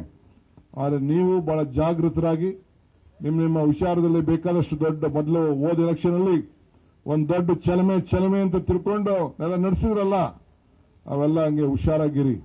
ಮುಂದಕ್ಕೆ ಫಸ್ಟ್ ಎಲೆಕ್ಷನ್ ಈ ಒಂದು ಎಲೆಕ್ಷನ್ ಆದ ತಕ್ಷಣ ಕಾರ್ಪೊರೇಷನ್ ಎಲೆಕ್ಷನ್ ನಡೀತದೆ. 1 ತಿಂಗಳು 2 ತಿಂಗಳಲ್ಲಿ ನಡೀತದೆ. ರಿಸರ್ವೇಷನ್ ಮತ್ತೊಂದೆಲ್ಲ ಆಗ್ತದೆ. ನೀವೆಲ್ಲ ಇದಕ್ಕೆ ಸಜ್ಜಾಗಬೇಕು. 225 ವಾರ್ಡನ್ನ ನಾವು ಮಾಡಿದ್ದೇವೆ. 25 ವಾರ್ಡನ್ನ ನಿಮ್ಮ ಸಂಘಟನೆ ನೋಡಿಬಿಟ್ಟು ಯಾರ್ಯಾರಿಗೆ ನಾವು ನ್ಯಾಯವನ್ನು ಒದಗಿಸ್ಕೊಡ್ಬೇಕು ಅಂತೇಳಿ ನಾವು ಮಾಡ್ತೇವೆ. ನಿಮ್ಮನ್ನ ಶಕ್ತಿಶಾಲಿಯಾಗಿ ಬೆಳೆಸಬೇಕು, ಅದು ನಮ್ಮ ಕರ್ತವ್ಯ. ಆ ಕೆಲಸ ಮಾಡ್ತೇವೆ. ಈಗ ಜೊತೆಗೆ graduate constituency, teacher constituency election ಇದೆ. ಪುಟ್ಟಣ್ಣನವ್ರನ್ನ ಕ್ಯಾಂಡಿಡೇಟ್ ಆಗಿ ಘೋಷಣೆ ಮಾಡಿದ್ದೇವೆ. ನೀವು ಎಲ್ಲಾ ಸಂಸ್ಥೆಗಳನ್ನ ಭೇಟಿ ಮಾಡಿಕೊಂಡು ನಿಮ್ಮ ಏರಿಯಾದಲ್ಲಿರುವಂತಹ ಸಂಘ ಸಂಸ್ಥೆಗಳನ್ನ ಟೀಚರ್ಸ್ನ ಭೇಟಿ ಮಾಡಿ ಅವರಿಗೆ ಶಕ್ತಿ ಕೊಡಬೇಕು. ಜನತಾದಳ ಬಿಜೆಪಿ ಇಬ್ರು ಸೇರಿ ಸಿಂಗಲ್ ಕ್ಯಾಂಡಿಡೇಟ್ ಮಾಡ್ಕೊಳ್ಳಿ, ಏನು ಬೇಕಾದ್ರೂ ಮಾಡ್ಕೊಳ್ಳಿ, ನಮ್ಗದು ಮುಖ್ಯ ಅಲ್ಲ. ಆ ಎಲೆಕ್ಷನ್ ಅನ್ನು ಬಹಳ ಜಾಗೃತಿಯಾಗಿ ನೀವೆಲ್ಲ ಟೀಚರ್ಸ್ನ ವಿಶ್ವಾಸಕ್ಕೆ ತೆಗೆದುಕೊಂಡು ಕಾಂಗ್ರೆಸ್ ಅಭ್ಯರ್ಥಿ ಗೆಲ್ಲುವ ರೀತಿಯಲ್ಲಿ ತಾವೆಲ್ಲ ಸೇರಿ ಕೆಲಸವನ್ನು ತಾವೆಲ್ಲ ಮಾಡಬೇಕು. ಇದಕ್ಕೆ ನಾನು ಅವರಿಗೆಲ್ಲ ಜವಾಬ್ದಾರಿಯನ್ನು ನಿಮ್ಮ ಬ್ಲಾಕ್ ಅವರಿಗೆ, ಶಾಸಕರುಗಳಿಗೆ, ಜಿಲ್ಲಾ ಕಾಂಗ್ರೆಸ್ ಅವರಿಗೆ ಈ ಜವಾಬ್ದಾರಿಯನ್ನು ನಾನು ವಹಿಸ್ತಾ ಇದ್ದೇನೆ. ಇದು ನಿಮ್ಮ ಎಲೆಕ್ಷನ್ನು, ಇದು ದಯವಿಟ್ಟು ತಾವು ಸಹಾಯ ಮಾಡಿ. ಮಿಕ್ಕಿದ್ದು ಅಧಿಕಾರ ಅವ್ರು ಕೊಡ್ತಾವ್ರೆ, ಇವ್ರು ಕೊಡ್ತಾವ್ರೆ, ನಮ್ಗೆ ಕೊಡ್ತಾವ್ರೆ, ಏನು ತಲೆಕೇನು ಕೆಡಿಸ್ಕೋಬೇಕಾಗಿಲ್ಲ.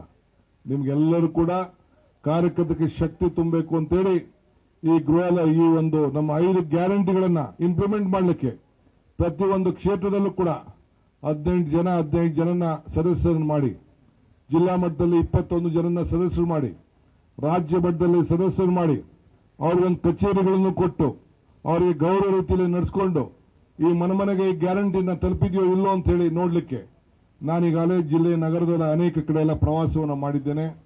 ಮನೆ ಬಾಗಿಲಿಗೆ ಸರ್ಕಾರವನ್ನು ತೆಗೆದುಕೊಂಡು ಹೋಗಿ ಜನರ ಕಷ್ಟವನ್ನ ಬಗೆಹರಿಸಲಿಕ್ಕೆ ಪ್ರಯತ್ನ ಮಾಡ್ತಾ ಇದ್ದೇನೆ. ಇನ್ನು ಕೆಲವು ಇದೆ, ಕೆಲವನ್ನ ಪ್ರಾರಂಭ ಮಾಡ್ತೀನಿ. ಎಲೆಕ್ಷನ್ ಕಮಿಷನ್ ಕೆಲವು ಇತ್ತು, ಈಗ ಕ್ಲಾರಿಫಿಕೇಶನ್ ಆಗಿದೆ.